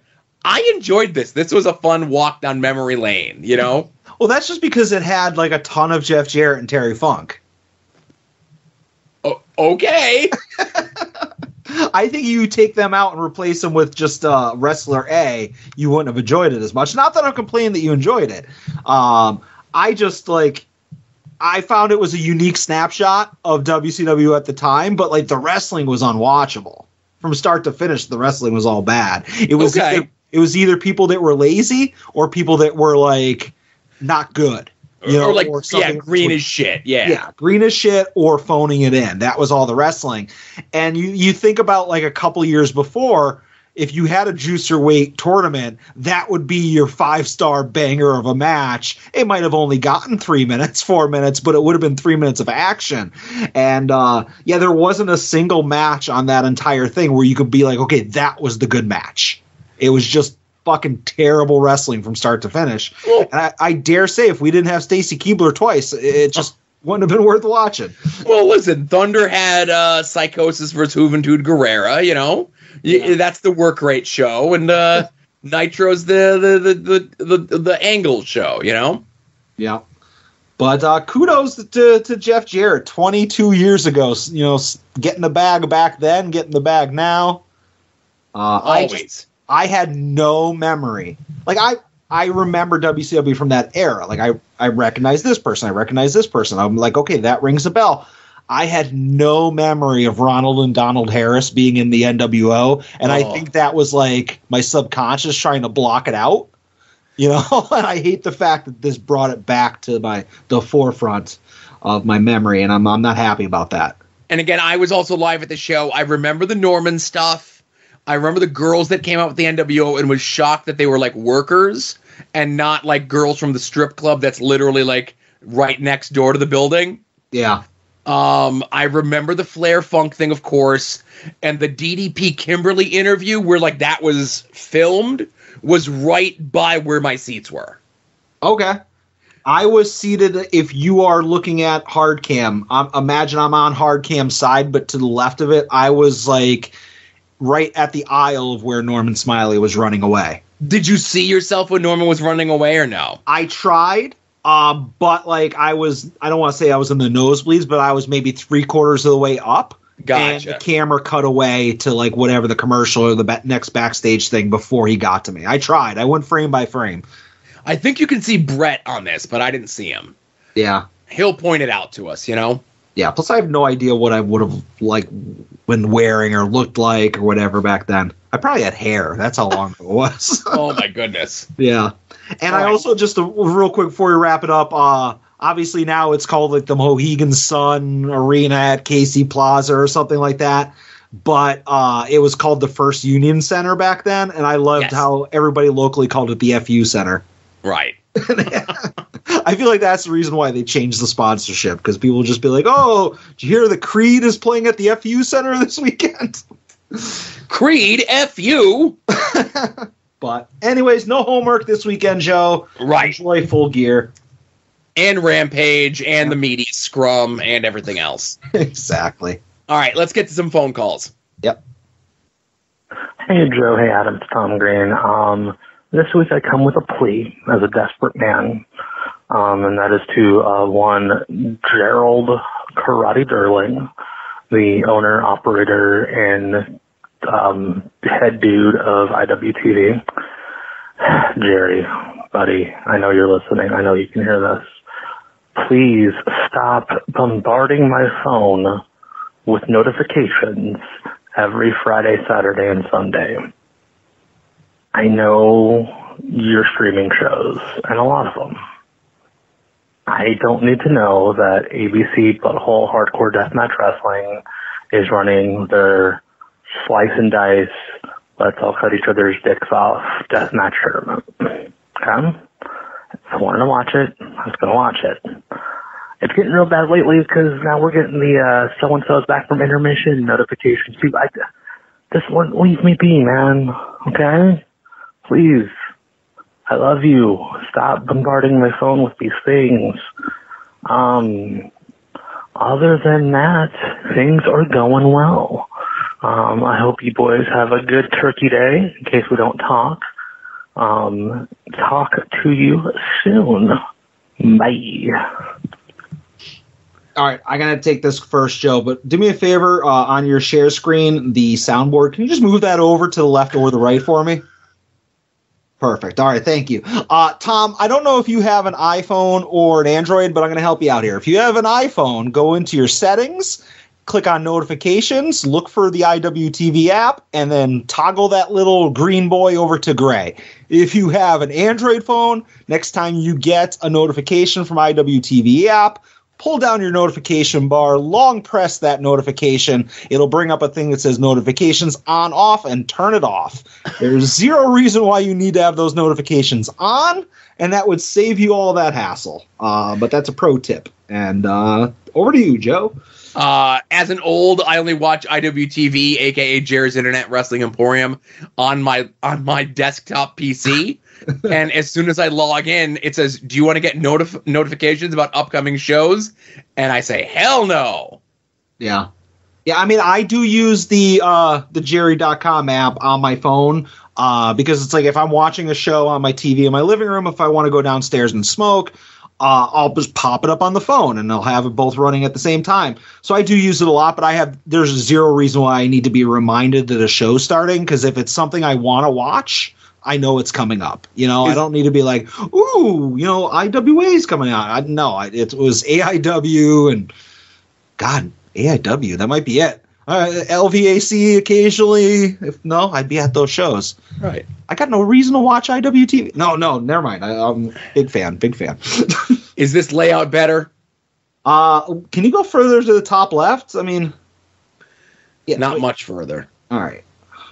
The only that'll do. I mean, I can just pull it up on my screen. Would you rather here? No, because then I can't see the face. I mean, the other face. The face? Face. I think right there is good. Perfect. Right. Next call. Hello, gentlemen. Kevin here. Boy, it's been a crazy week for me. I posted all online, had problems with my heat and all, and it got me into a miserable mood. And then I was getting stressed out and all anxiety and everything, and I lost the ability to start looking forward to this weekend for Rampage and Full Gear and being in attendance, and who knows what amazing people I'll run into this weekend and all. And I had to really calm myself down for it. And then, my mind got going, and I was like, well, I've been to bad wrestling events. Either the show is crappy or you sit next to someone who smells and is disgusting and all. But I've also been to really good ones. And some of my fondest memories with my closest friends involved going to wrestling shows. So instead of making 2 phone calls, you're welcome. My question is, what is your fondest wrestling memory, like just something that really warms your heart for a wrestling road trip, going with family or friends or whatever? And then what is your most miserable wrestling experience? Let's say caused by, another fan in attendance or whatever, someone that just made your night a little more difficult to enjoy. Looking forward to hearing the show, guys. I'll hear it bright and early as I get on the road tomorrow. Bye. I mean, I'm going to say that I don't have off the top of my head a bad wrestling experience. Like, I can nitpick and I can be like, oh, when we were at Monday Night Raw, the people in the first row were standing for half the time. And they like that kind of shit, but that's not nearly as bad as like what Kevin's implying. Or like the smart mark that was near you on commentary at the Real Rumble show that was like, poo-poo and shit to his kid and be like, see that? They're not really punching. And I told him to go fuck himself and he walked away. So these are little nitpicks, but they're not like, oh, my entire day was ruined, if that makes sense. So I don't have like a glaring bad wrestling experience, but I also got into 1/1,000,000th of the wrestling that you have. Right. So it's not even a comparison. And as far as good times, like, I like the road trips out to Cleveland, for AIW. I have a great time at the Odeon and at the after party. And, like, obviously I like going to Sokol's and hanging out with the boys for, the soon-to-be-named network hangouts. So, I mean, all of those, but, like, they all kind of are equally as good. I don't have one that was like, oh, this was the most fun of all of them. I've had fun ones, and I've had, rough ones, of course. Bad things happen on the road trips, taking out of the actual experience of the show itself. But I cast such a wide net. One time coming back from AIW, it was me, Mantis, and some other folks went out, and then on the way home, it was just me and Mantis. And we hit a deer on the way home, and that sucked. And that was like the first time anything bad had ever happened on a road trip that I was on. And I've done a ton of fucking road trips for wrestling, right? Yeah. So I'll say that's the worst. But we've had ones like the one that me, you, Dan, and Mantis went on for the AIW trip. Was awesome. Yeah. And it gave me a false sense of security that I'm like, oh, this was so easy. I'm traveling with adults. I'm not traveling with petulant children or bags of shit, you know? And the trip went way quicker for a 5-hour road trip, and everyone stopped when we needed to stop, and there was no inherent problems, and the show was fun, and then the ride back was really good too, you know? Yeah, it's like, maybe I can go out to Cleveland. This was painless, you know? Yeah, but then I'm like, no, I like staying home in my nice comfy bed and not being bothered by people, you know? And I've told this story a long time ago, but when I was 16 or 17 going to Jim Thorpe for an ECW show at the Flagstaff. Yeah, definitely. And I didn't wear contacts, and I left my glasses at home. And coming back down from the mountain where there are no streetlights in the pitch black at like 11 o'clock at night, I was Mr. Magooing it out the window, and I almost drove off the mountain. So that might have been my worst wrestling experience. And there was no GPS. So it was like the dude next to me was like looking at the DuckDuckGo printout of the maps and all that stuff. So yeah, that might have been an unpleasant return home. But do you have any idea what that Flagstaff show was? Can you remember a match from that? Because I was probably at that. I want to say if that was the only Flagstaff show I went to, because I'm not sure if I went once or twice, the show ended with like somebody threw something or hit one of the Dudleys, and they made us all leave, or hit somebody like that the Dudleys were wrestling, and then the Dudleys told us to get the fuck out. Like the main event ended early because like somebody in the fan got involved. Yeah, it's not ringing a bell. Yeah, that's like how that ended. I don't remember if there was another time. That might have been the only time I was at the Flagstaff. Mm-hmm. Thank you for the call, Kevin. And I will see you this weekend. When I know where my tickets are, I'll send you a text, and we'll meet up somehow, you know? Yeah, and Kevin actually messaged me earlier today. Him and Matty Treats are stopping in Scranton on their way, and they want to know if I want to get lunch. So I might be meeting up with them tomorrow. They asked me, what am I doing at like noon to 1 tomorrow? And I was like, probably still sleeping, because I won't go to bed until like 6 o'clock tonight. But I will probably meet up with them tomorrow. And they're hearing this on the podcast right now. If they'd like a tour of the toy room, they're welcome to it. It is a $5 suggested donation. So themanadamvan@gmail.com is my PayPal. $5 each. I'm not running a charity here. But we'll suggested donation. Yeah, suggested, but it's a strong suggestion. Anyways, thanks. All right, next call. Hey, guys. Strongest man in all the land here. I had to get my call in before the show. I got to be honest, guys. I don't really have a lot to talk about this week, but Thanksgiving is coming up. And obviously, you know, the day after Black Friday, Hell on Earth, make sure you get your tickets and get ready to watch it. It's going to be a great night. But we'll talk more about that later. Anyways, for the spirit of Thanksgiving coming up, I assume you guys are not going to record next week on Thanksgiving because, you know, yeah, families. What's the all-time best side dish? You know, there's always these debates. You know, some say mac and cheese, stuffing, mashed potatoes, this, that. I want y'all's opinions. Me, personally, I'm a stuffing guy. I can't get enough of that stuffing. We're mixing it up. We're not talking about wrestling this week. We're talking about food, because that's all that matters. That's all I got for this week. Enjoy yourselves, and yeah, goodbye. Artie, just thank you for the call. I am, again, we're coming upon the Thanksgiving season. I am thankful that I am one half of the tag team champions, so AIW tag champs, so that's something to be thankful for.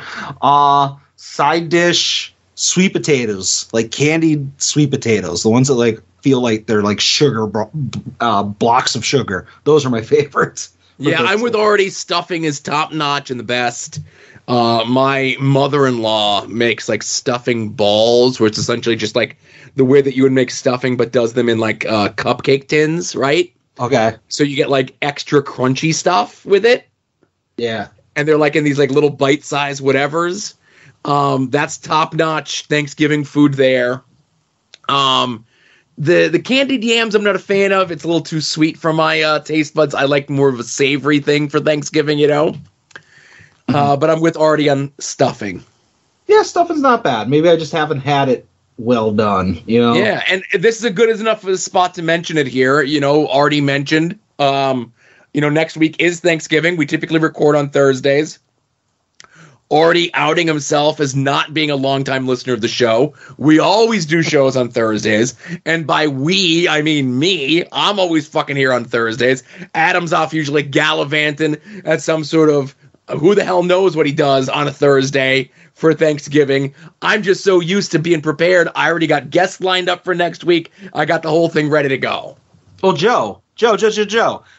I have established over many, many, many consecutive weeks that I am the Cal Ripken Jr. of podcasting. I don't miss a show. And I don't know if you know this, but I am unemployed. So for the first time ever, I will be at odds on Thursday night, Thanksgiving night. What? I will be here.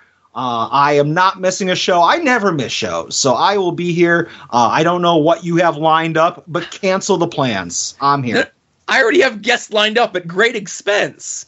Great expense. Well, you know what? I hope you get your deposit back, because unless you want to have me, you, and this guest or guests all do like one big super show, I think you're going to have to, cancel it.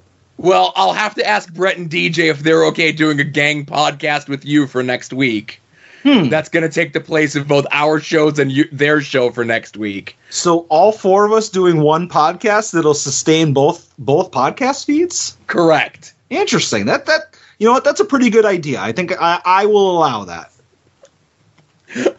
I'll be honest with you, until you messaged me about it the other day, I completely forgot. Completely forgot that it was Thanksgiving, or completely forgot what? Forgot that you're usually gone for Thanksgiving, and that Thanksgiving was even coming up, Yeah. Oh, and Joe, and scene. There you go. But yeah, so next week, At Odds with Wrestling, We Need Wrestling, Brett, DJ, Joe, and myself, all one big, soon-to-be-named network get-together. Should be fun. I'm excited. It'll be good to have the boys on. Yeah, it'll be like those issues of Amalgam Comics and like Wolverine and Batman where like merge into the same person. I thought it was pronounced amalgam. The jury's still out. Oh, I'm an idiot. I don't know. All right, next caller. Next call. Hello, Joe. Hello, Adam. It's Justin. I was listening to Pod Van Dam this week. Well, I was editing Pod Van Dam this week, and Joe, you called in. And, I mean, you always call in multiple times. But how dare you? How dare you? What gives you the gall to say that the McRib has too much barbecue sauce? I'll have you know that at minimum, it has enough. It could use more. It could definitely use more. It just breaks my heart to hear someone say such disparaging words towards the great McDonald's sandwich that is the McRib.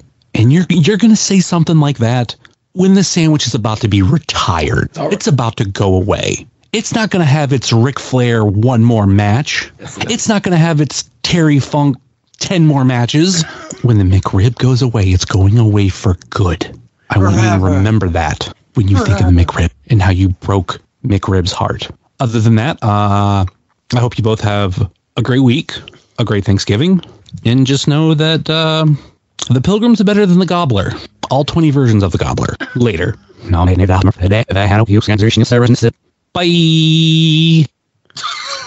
Was at the end, or got the plate in slow-mo? Yeah, I'm not.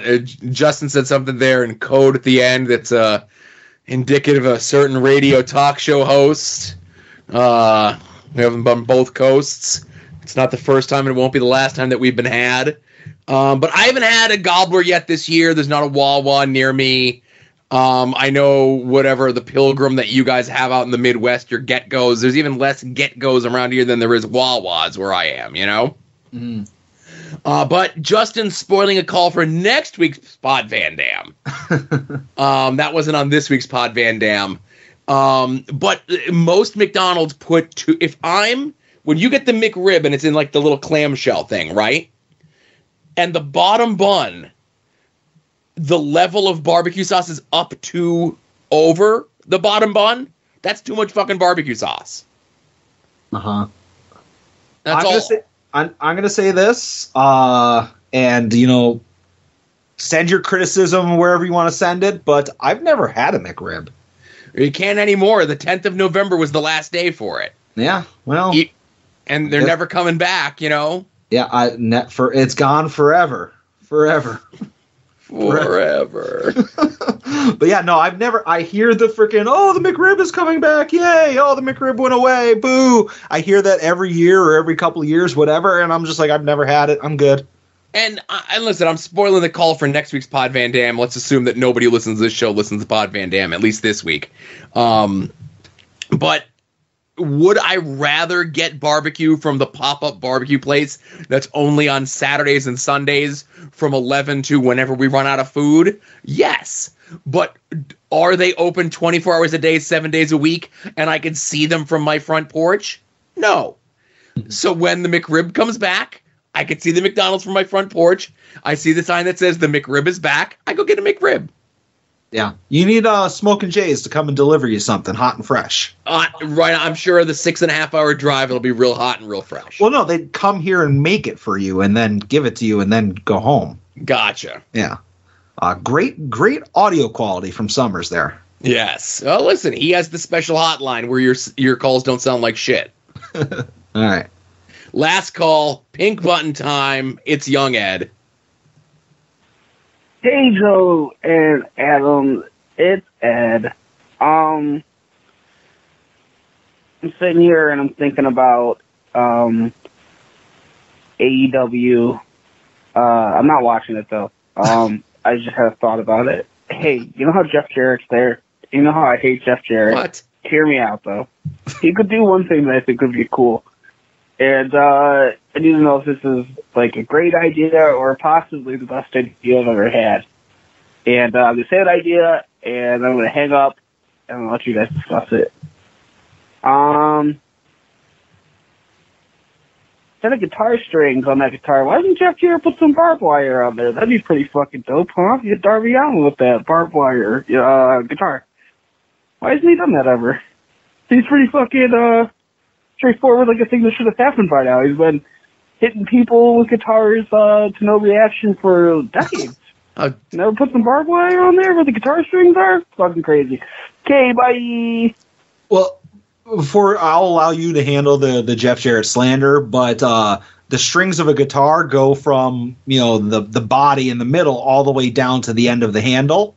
I don't know the wording, but the if you're swinging a guitar, the part that your hand is wrapped around, you'd be grabbing the barbed wire. So, I don't know if Jeff Jarrett has, gloves or taped hands or whatever, but, that would hurt the logic. But you take it from here, Joe.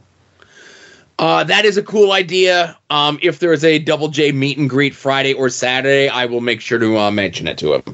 You won't be able to talk. You'll just be like Troy Barnes talking to LeVar Burton, in Community. You'll just be open mouth, unable to formulate words, just wide eyed. It's not going to end well for you. I have a feeling it'll be more like the Chris Farley show when he has someone on. I'll be like, remember that time that you hit that guy with the guitar? That was awesome. Remember that time where you robbed a promotion of all their money and then fled like a thief in the night? No, not that time. No, not that time. Okay, that was a good one, but that's not the one I'm thinking of. How about that time? That was really cool. Well, I'm rooting for you. I hope that they do that. Yeah. So yeah, I don't know. That does sound like a cool idea, but I think it comes down to the idea that it would be like a big propped up thing that would need to happen. Like you need a very experimented or very experienced prop department to put something like that together. And AEW's prop department made a gimmick chair that almost killed Cody. Huh. So, do you trust them with stringing up a balsa wood guitar with baby powder inside it and barbed wire? Unless you're making it, Ed, I don't think they're swinging it, Yeah, plus it's like the whole point of the guitar is that, your head is supposed to go through it easily, and, if your head all of a sudden hits barbed wire at, the force of a guitar being swung, probably not a good feeling, unless it's, all gimmicked barbed wire, but I don't know. Great call, Ed. There's ways to do it. So that's the last call. Thanks everyone for calling. Thanks for the questions. Thanks for bearing with the bit earlier today with the Pod Van Dam boys and them being good sports about it. Yeah, and I should say this here. Obviously, if you want to call the voicemail between now and Thursday, give Bret and DJ some questions. Obviously they'll be on there, so feel free to, if you want, ask them anything or just ask us and ignore that they're there. But whatever, it is a combined show, so consider it the We Need Wrestling voicemail line, which I know it is already, because if you want to ask them a question, you call our voicemail, and some folks have taken us up on it, but double super goes for this week. Absolutely. So you could support the show by signing up for Jerry's Internet Wrestling Emporium, a.k.a. independentwrestling.tv. Use the promo code @odds. New subscriber will let Jerry know that you came to him from us, and we get a little bit of a kickback if you continue your subscription. You can head over to our TeePublic store. I think the sale is good until the end of the day on Friday. 35% off any and all designs. TeePublic is slipping on giving me advance notice about the sales. So when I find out about the sales, I let everyone know about the sales. But again, of course, you could always help us out by making any and all of your purchases from Amazon through our affiliate link. It is in the show notes to every single one of these episodes, no matter where it is that you get the episodes. Does not cost you anything extra. Amazon, call it an advertising fee. I call it a thing that makes Adam happy at the end of the month when he gets his cut of the fucking money. Yeah. Some of the notable purchases through the Amazon click-through this past week include somebody purchased on 4K Ultra HD both Shang-Chi and Eternals. Okay. One of those is a watchable movie. Somebody also purchased on Blu-ray Thor Love and Thunder. All right. Physical media is king, so I respect the play. I'm 100% with you on physical media. There is a DVD box set that's coming out early 2023 that may make me finally buy a Blu-ray player. Ooh, what is it? I'll save it for when it comes out. It'll be my weekly purchases. All right. How do you not have a Blu-ray player? They came out fucking 15 years ago. I was still DVDs, you know why? So the only thing that I was buying really on DVDs was DVD TV show box sets, and I don't think The Simpsons flipped over to Blu-ray until season 17 or 18. And you didn't have a PlayStation 3 or a PlayStation 4? I was an Xbox guy. Oh, so you were an HD DVD guy. No, just regular old school DVDs, man. Yeah. Oh, man. You're just on the losing side of every piece of technology, aren't you? I certainly am. All right. So somebody also purchased K-Bear KS1 wired earbuds, gaming, excellent bass headset, sound with power, high resolution IEM, in-ear headphone compatible with Android phone, PC, PS4, PS5, Xbox One, and Mac. I love the descriptions. Thank you. Now, this is something that you experience quite a bit, I'm sure. So when somebody purchased through the Amazon click-through the Chainsaw Charlie figure, right? Yep. I got one last week, I had said. So right. Awesome that somebody listened to me and saw that they were in stock. Right. Right, because they were being tweeted out that they were in stock. It was cheaper. We had the discussion about the, Suckers Premium and everything else like that. Okay, so I'm looking at the list from the Amazon. I click on the Chainsaw Charlie. When it opens up, it's a description of an Alexa Bliss figure, but still the picture of Chainsaw Charlie. Oh, best of both worlds. So I see people who purchase this also purchase the Alexa Bliss figure. I click on the Alexa Bliss figure. It says in the description it's Alexa Bliss figure, but it's actually showing a picture of Omos. Huh. Well, this same thing happened when they did the Fan Central Elites. Yes. And there was the Adam Cole, the Christian Cage, the Randy Gargano, and somebody else. And Gargano, yeah. Randy Orton and Gargano. That was the four. And I was lucky that I got my Gargano, but Justin Summers got a box of pencils. That's a shoot right there. But they were all mislabeled. I had ordered Christian and Gargano, and like the Gargano switched over to saying like Randy Orton and something else. There was a big switcheroo with them, but I actually got sent what I was promised. But I've seen that happen with Amazon. They're real clutch when it comes to that stuff. For sure. So thanks to everyone who made any and all of your purchases through our affiliate link. It is greatly appreciated. Yep. And you know who else is appreciated, Joe? These podcasts. And those podcasts are Longbox Heroes, Longbox Heroes After Dark, Final Wrestling Place, We Need Wrestling, Porch Talk, Viewer's Choice, WWE War, Wrestling Cheers, Indie Wrestling Guide, Pod Van Dam, The A Show, Wings on Wings, Between the Sheets, If You Catch My Grift, and all the way at the end, because now I don't fuck up the names, Hit My Music. There you go. Now it's time for Adam's favorite part of the show.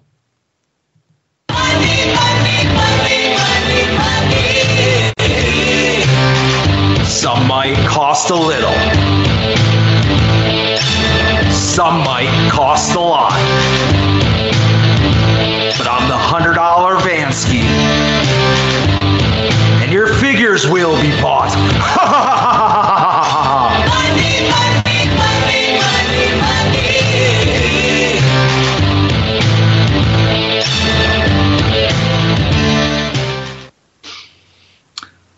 Joe, as I said last week, the year of financial responsibility, there's no such thing. You know what this year is? This year is, at least for the remaining month and a half, it's buy whatever the fuck you want. And Joe, and that's what I did over the last 7 days. I saw something I wanted, I bought it. I don't give a shit how I'm going to pay for it, when I'm going to pay for it. If I see it and I want it, I buy it. And that's my new rule. Hell yeah. No haggling, no best offer. I say whatever your price is, double it, and then cut it in half. I'll take it. So I'm guessing you bought a lot of stuff this week, huh? I bought a couple things. I will say I went into the importer-exporter business just to actually pick up a cable thing that I needed for something else. But and I noticed that there was a Marvel Legends prop that I did not have that I kind of wanted, but I've been waiting for them to kind of go on sale or on clearance. And Joe, wouldn't you know it, one of the importer-exporter businesses' early Black Friday deals was the Marvel Legends Iron Man Gauntlet, which is the skinnier version of the one I already had. So, like, I had the Thanos Gauntlet. I had the one that the Hulk wore, you know, which was the same size as the Thanos Gauntlet, but this is the one that's, like, way skinnier that Tony Stark wore. And as far as the toy goes, like, it's a full-size thing. You can actually snap your fingers in it. You can remove every one of the stones. They're not gems, they're stones. You can remove every one of them, and it makes like a different sound. So like the more stones that are in the gauntlet, the louder and more wigged out it goes. And then you can actually do like the snapping motion, and it just causes chaos with like sounds and lights and stuff. It's pretty cool. So there was room on top of my detals for it. That was my number one concern, but I found room. Yeah, you shared that with us in many of the many groups, and that is a really cool piece. Yeah, I think like as I watch like the post Endgame Marvel movies, and I do like a lot of them, and I do like the Disney shows and stuff, but I don't think there's anything.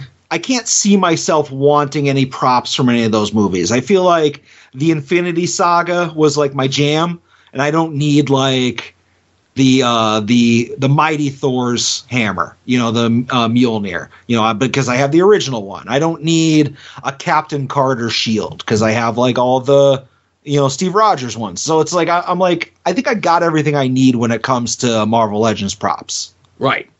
So we'll see. But I also purchased another thing because you know what, Joe? The people that tap out on major bendies, they're fucking quitters. And again, this is the year of financial irresponsibility. Wait a minute. So I purchased from somebody in the Major Pod group the Brian Myers merch table exclusive Major Bendy.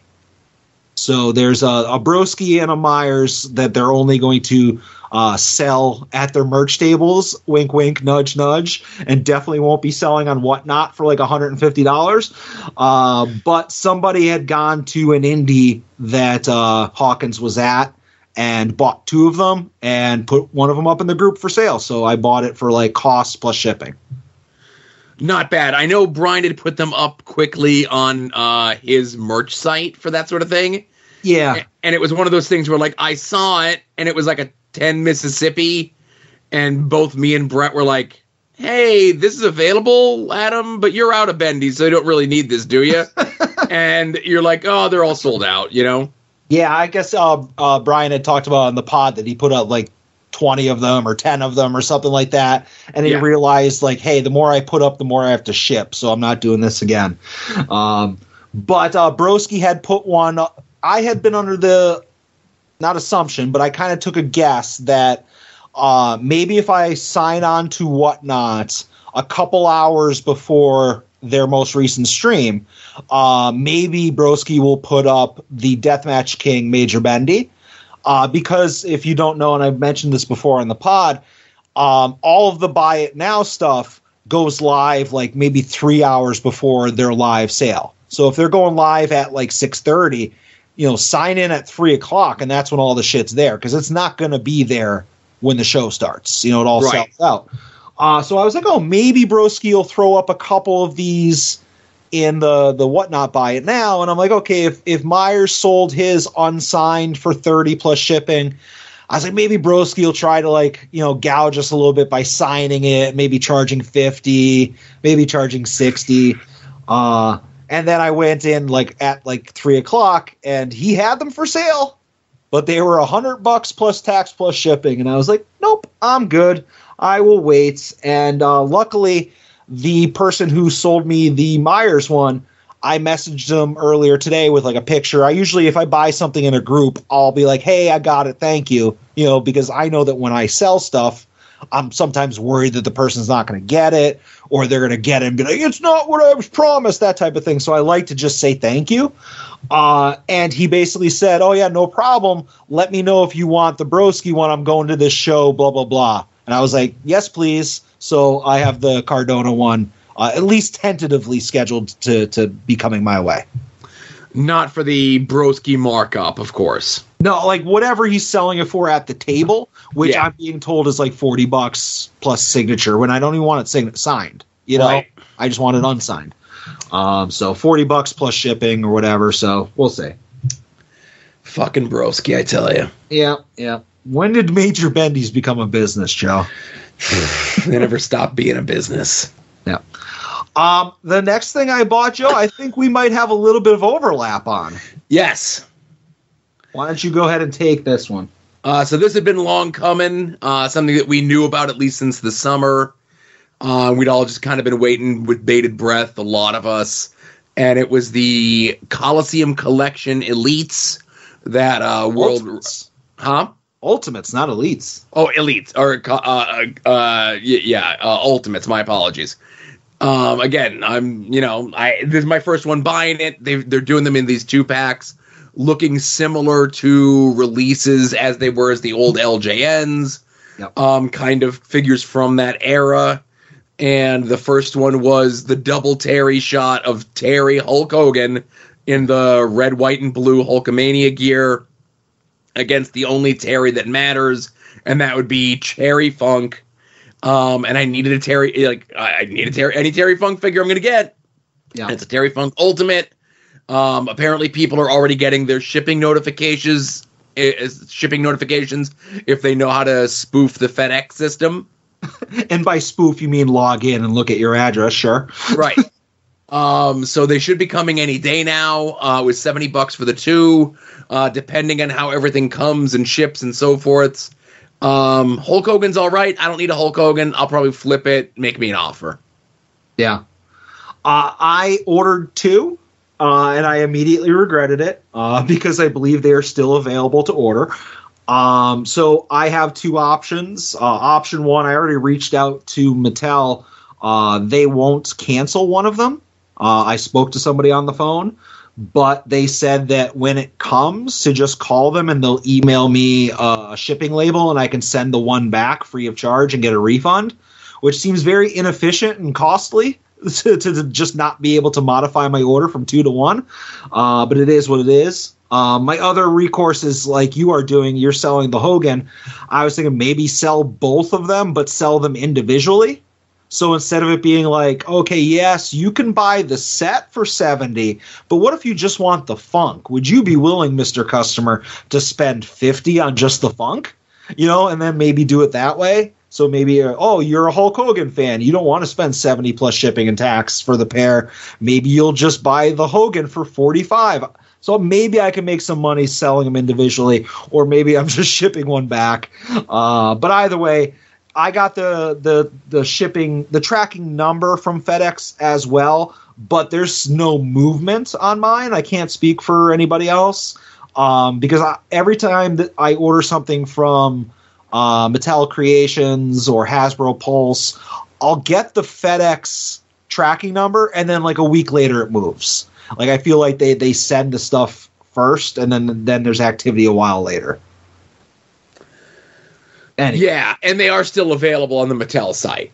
Yeah, so the opportunity is not there for that one. But I will ask you, Joe, any interest in the Rick Rude, Jake Roberts 2-pack? Nah, I'm good. It's a cool set. I like the designs on the figure. I think we're getting like multiple like robes or something, and definitely multiple heads with the Rick Rude. Yeah, I feel like they said that like the robe would be packaged underneath with all the tchotchkes, and Jake Roberts will have a snake bag for Damien or whichever lizard was in there, whichever snake. But I am buying. I'm all in on this line until they give me like 2 shitty people in the box. When it's like, here's 2 characters I don't care about or I've never watched a match for, but. It could have been Rick Rude and a box of tissues, and I would have bought it. Yeah. The fact that they're throwing in Jake Roberts as a freebie, that's like I'm fine with that. I get that they're doing how they kind of looked as their LJNs, but because it's Rude and Jake, I would have loved for them to do Rude in the Cheryl Roberts tights. Yeah, because it's like, oh hey, here's these 2 people wrestling each other, Yeah. Next time. But Joe, speaking of wrestling adjacent figures type deals, great segue. I purchased the one of 360 Orange Cassidy bobblehead that's on Shop AEW this week. Okay. Because why wouldn't I? It's Orange Cassidy. I have his micro brawler. I have both of his figures, both signed and unsigned. This is AEW merch, like that's not like a T-shirt or a towel or something like that. And I collect bobbleheads, and why wouldn't I want a limited bobblehead of one of my favorite performers? See, I don't collect. I'm not a bobblehead guy. Makes sense, but like, it's Orange Cassidy. I know, but I'm okay. Whatever his cut would have been, I'll just hand it to him when I see him. Yeah. I will say, Shop AEW, which is Pro Wrestling Tees, they can go fuck themselves. Right. Because they're a fucking shitty carny organization, just built to rip off customers. And I will say that every single time I buy something from them. I paid by PayPal because I'm a smart person and I don't want my identity stolen. This bobblehead, which is, I don't know, the size of your cell phone, height-wise, maybe a little bit taller. Really? That's it? I mean, bobbleheads are maybe like a glass. I'm talking about like the height of a glass or your phone standing upright. They're not very large. But this is a $50 bobblehead, which I'm fine with. Limited edition. Okay, $50, whatever. It's the year of financial irresponsibility, whatever. But $21 shipping. They can go fucking fuck themselves. Now, obviously, I paid it because I'm a goddamn mark, but oh man, I fucking hate them. Well, Adam, I assume if you're paying $21 to have this item shipped, they're guaranteeing that the item will arrive in pristine condition, right? I'm relatively certain, like with any item they sell, they say that they're not responsible for mint on card and yada yada. They don't guarantee mint on card, is what they say. I'm surprised they didn't try to sell me a Defender. That's what they do with their figures, It's a process. But man, I'll just say, like, normally Pro Wrestling Tees, if you buy like a shirt or something like that, they don't ship straight from their factory, USPS or FedEx or anything like that. They have some like weird like DHL indirect thing that ships it from Chicago to like maybe Philly, and I think they take it by horseback, and then once it gets to Philly or Lehigh Valley, then it gets picked up by USPS and it gets routed the rest of the way. So normally if you order shirts from Pro Wrestling Tees, after the month and a half that they take to make the shirt, like it's usually an extra 2 weeks of transit unless you pay them like $60 shipping. So just as a side note, if you want to buy somebody a shirt for Christmas on their Black Friday sale, you're probably too late to make Christmas delivery. But with that being said, the $21 shipping, they actually shipped it USPS right out of the warehouse, so it's not going DHL. So maybe instead of it taking 2.5 weeks to get to me, maybe it'll just take a week. But fuck Pro Wrestling Tees. Fuck them forever. Yeah, I am not buying another bobblehead from them unless it's Eddie Kingston or maybe Tay Conti or somebody else I reserve the right to change my mind about down the road. You know? Hoping maybe they have a couple stragglers at TV and pay-per-view this weekend. Highly doubt it. They'll probably have them at TV in Chicago since they're nearby. And I will say, if you're listening to this and you're heading to Rampage or the pay-per-view this weekend, it may be your last time to buy a Phil from Chicago shirt in person. Ooh. No, you know what they need to have? They need to have a double bobblehead of 3.0, just like sitting at a table. You know, maybe the bodies are joined, but the heads are like separate bobbling. Oh, print money right there. I'd buy that too. But all right, Joe, one last purchase and I'm done. All right. Speaking of bobbleheads, I'm sure you're aware of the great Swisher Rail Riders debacle of 2020. Yes, where they were supposed to, you were on the hunt for people who had them. They were supposed to be a at-game exclusive, and then pandemic canceled the game, and yes. Yeah, so I mentioned a couple weeks ago that I bought one of them inexplicably for $20, and then I delayed on the second one because I was like, oh, do I get a shipping deal on it? You know, I like an idiot, I didn't just click buy it now and worry about it afterwards. So it haunted me for a while that I could have had two of them for like $40, and they only made like 300 of these things, and who knows where most of them are. But Joe, another one popped up on eBay, and it wasn't $20. It was more expensive, but it was a decent deal. I'll just tell you, it was $50 shipped, and it was buy it now. And I said, sure thing, I will get them.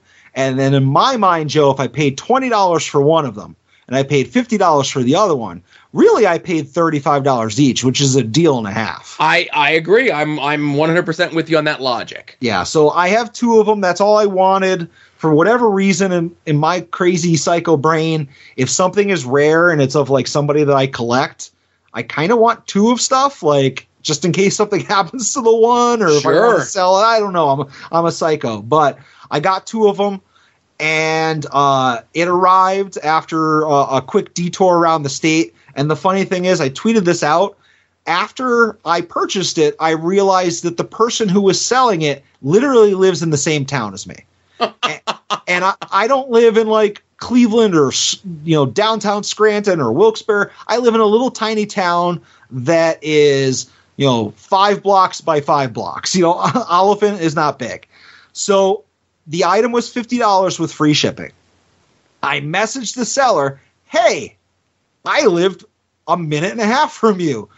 If you'd like, I can meet up with you somewhere, you know, someplace public, and I can get that off your hands. Just give me a $5 credit on the item. You know, because, hey, this is going to be, again, it was $50, free shipping. I save $5. He saves however much it is to ship it. He's like, no, I'm good. I'll just ship it to you. I'm like, okay, no problem. No hard feelings. He ships it. It goes from Oliphant to Lehigh Valley to Scranton, back to Oliphant because it's USPS. and it arrives safe and sound. I get it. Everything's cool. I look at the box. Joe, $16 shipping he paid. So whatever, I offered, didn't want to give me a deal, somehow thought he was going to come out ahead of it, or he was like very scared of the scary person on the internet that wants to buy a Nick Swisher bobblehead. But whatever. So hang on, let me do my gazintas here while I'm killing time. Yeah. So you paid $50 for this item. Yeah, like $50 plus tax, so $53. Okay, so you paid $53. Yep. I don't know what it cost him to get this item. Either he got it for free somehow. I assume because these were a giveaway. They were supposed to be a giveaway to season ticket holders who attended the 2020 All-Star Game. So did they mail these out to certain VIPs? Did they have them at the stadium for employees and they fell off the truck? I do not know. I don't have a clear answer about that. So however it was, they weren't for sale at the stadium. So however that person got it, they got it for free. Okay. So he could have had the option for you to give you a $5 credit, net profit $48, or he pays $16 out of his pocket for this free item, net profit $37. Yeah, I mean, assuming he got it for free, it's all profit. It's just less profit for him by shipping it, and significantly less, Well, listen, some people are like that. They don't like that human interaction, and I get it. Yeah, no, I get you. But I have two of them. It was enough for me to go and delete the save search. I was just going to ask. Years. Yeah. Because in my mind, I'm very worried that all of a sudden there's going to be a dump of the other, 198 of them that are out there, or 298 of them that are out there. And then the prices to be $10. But well, out of sight, out of mind now. Okay, I was going to say, because, you have two, and wasn't there a guy who was selling 4 of them?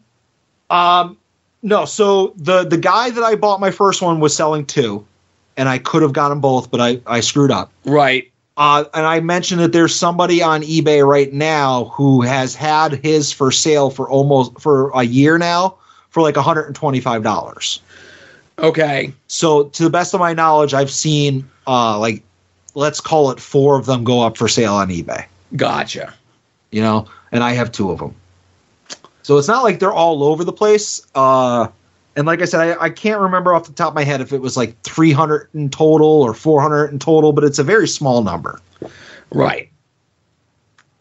I'm going to corner the market and buy them all. That's what I thought you were going to do, but alas, just 2 is all you need, right? Yeah. No, there is, and I know you're trying to kill time, and I'll give you No, listen, we can wrap up. I can tell my story of my soft out, and we're good to go. All right, well, I'll just say that there is this very rare Nick Swisher 2002 Bowman card that they only made 5 of. And they're autographed, and it's the only autographed Nick Swisher rookie card, because he has autographed cards in years following, but in 2002, he just didn't have any other autograph cards other than this one, and they only made 5 of them, and they're hand numbered 1 of 5, 2 of 5, 3 of 5, so on. There's 5 in existence. I own 3 of them. And I would buy the other 2 if they popped up on eBay, but they just obviously don't. And I feel like the other 2 are in some private collection somewhere, and I'll never get my hands on them. But I've had a save search for over 10 years on them with no activity, but I have 3 of the 5. That's a much more attainable thing to get the 5, you know what I mean? But yeah, having a majority of them is pretty good, Yeah, I have definitely. But all right, Joe, you've been talking before we got on the air. You're like, oh, we got to get off by a certain point, but you wouldn't tell me. What's up? All right, so here's the deal. These shows typically go long, and I was hoping with having it be a soft out at 11:30, I would get to do a bit on the air, because you know me and I love bits. But so this past week. The new Pokemon game for the Switch comes out. Okay. This week, right? Comes out Friday. And I went to go, because I was like, there wasn't any good, usually whenever a new Pokemon game comes out, it's like, oh, if you buy it here, you get this as a pre-order bonus. Or if you buy it here, you get this as a pre-order bonus. Yeah, this game. DLC. What was that? Some kind of DLC. No. So it would be like different like things. Like you would get like a notebook, or you would get like a plush, or you would get a thing, right? Yep. So this year for this game, they decided we're just doing in-game stuff, right? You'll start with extra berries, or you'll get a Pikachu that has a balloon or some shit like that, right? Mm. So whenever these games come out, I pull up all whatever the bonuses, like whatever the pre-order things are. I show my kid, I'm like, what do you want? This. I go, okay, that's where we're going to pre-order it from. Okay, perfect. Because this year there wasn't any, I go, where do you want to get? I go, this part of your Christmas gift. He understands there's no Santa. We had this conversation many times on the show. What? Right. So I go, where do you want to get the thing from? He goes, I don't care. There's no good pre-orders. I go, okay. I go, we could order it from Amazon, and they'll ship it, and it'll probably be here by Friday. Okay. Mm. Or we can go to GameStop, and you're out of school at 11:30 on Friday. After school, I could just take you up there and we can go get it, right? He goes, let's do that. I go, okay. So Tuesday, I go up to GameStop because they won't let you, like this close to the pre-order date, they won't let you go through the website to pre-order it at the store. If you go to the website, you're going to pre-order and have it sent to your home, and I ain't taking that chance. So I'm like, fuck it. I'll just go up to the store. I'll pre-order it for them, okay? Yep. Go through the whole thing, pre-order, this, that, the other thing. They're like, okay, here's your receipt. Just bring this up when you come pick up the game, and you can come pick it up on Thursday. I go, Thursday? I go, the thing game comes out on Friday. And they go, oh, yeah, we're doing a midnight release for it. Okay. So I'm like, oh, midnight release, huh? And I got to thinking to myself, I'm like, oh, my kid would get a kick out of that. But he has school the next day. And I'm saying this out loud in the store, right? I go, but it's only a half day. You know what it is? Yeah. So I run it by April. I go, what do you think? And she goes, it's a half day. He has school the next day. Right. So I tell, and she goes, you do whatever you're going to do. So I tell him, and he like goes out of his mind. He thinks it's the coolest thing in the world to get the game at a midnight release, right? Yeah. He's telling all of his buddies at school. He's calling his buddies. He's telling everyone he's getting Pokemon at a midnight release, right? So the plan was, depending whatever we were doing recording the show, I was going to wake him up at 11:30. And then I told him, I'm waking you up at 11:30. The train leaves at 11:45. Whether you're ready or not, if you're not ready, I'm going up to get the game at the midnight release without you. Yeah.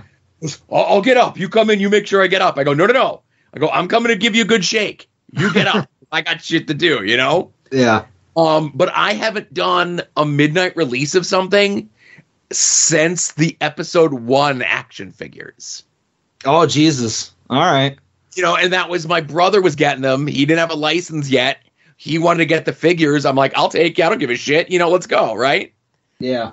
And he ended up getting, like, he had his money saved up from his job or whatever it was that he had, and he bought the whole set, and they were worthless because the movie sucked. Mm.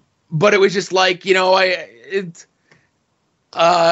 know, he's 11. You know, he's going to go to a midnight release. There's going to be a bunch of other weird people there, you know? Yeah.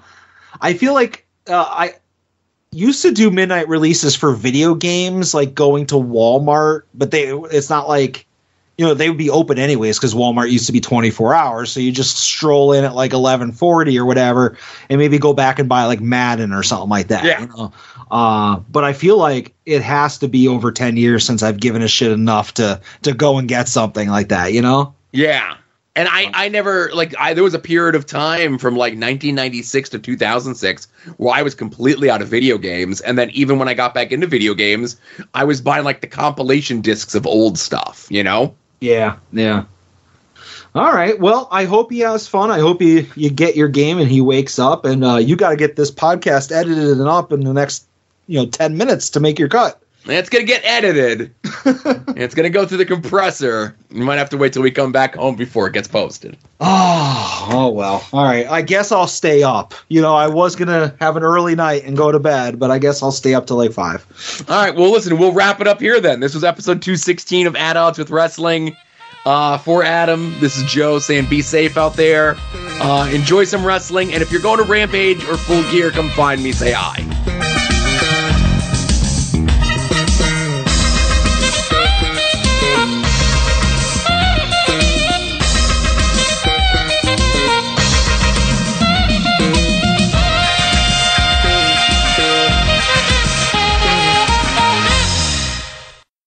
You're listening to the soon-to-be-named network, the Lamborghini of podcast networks.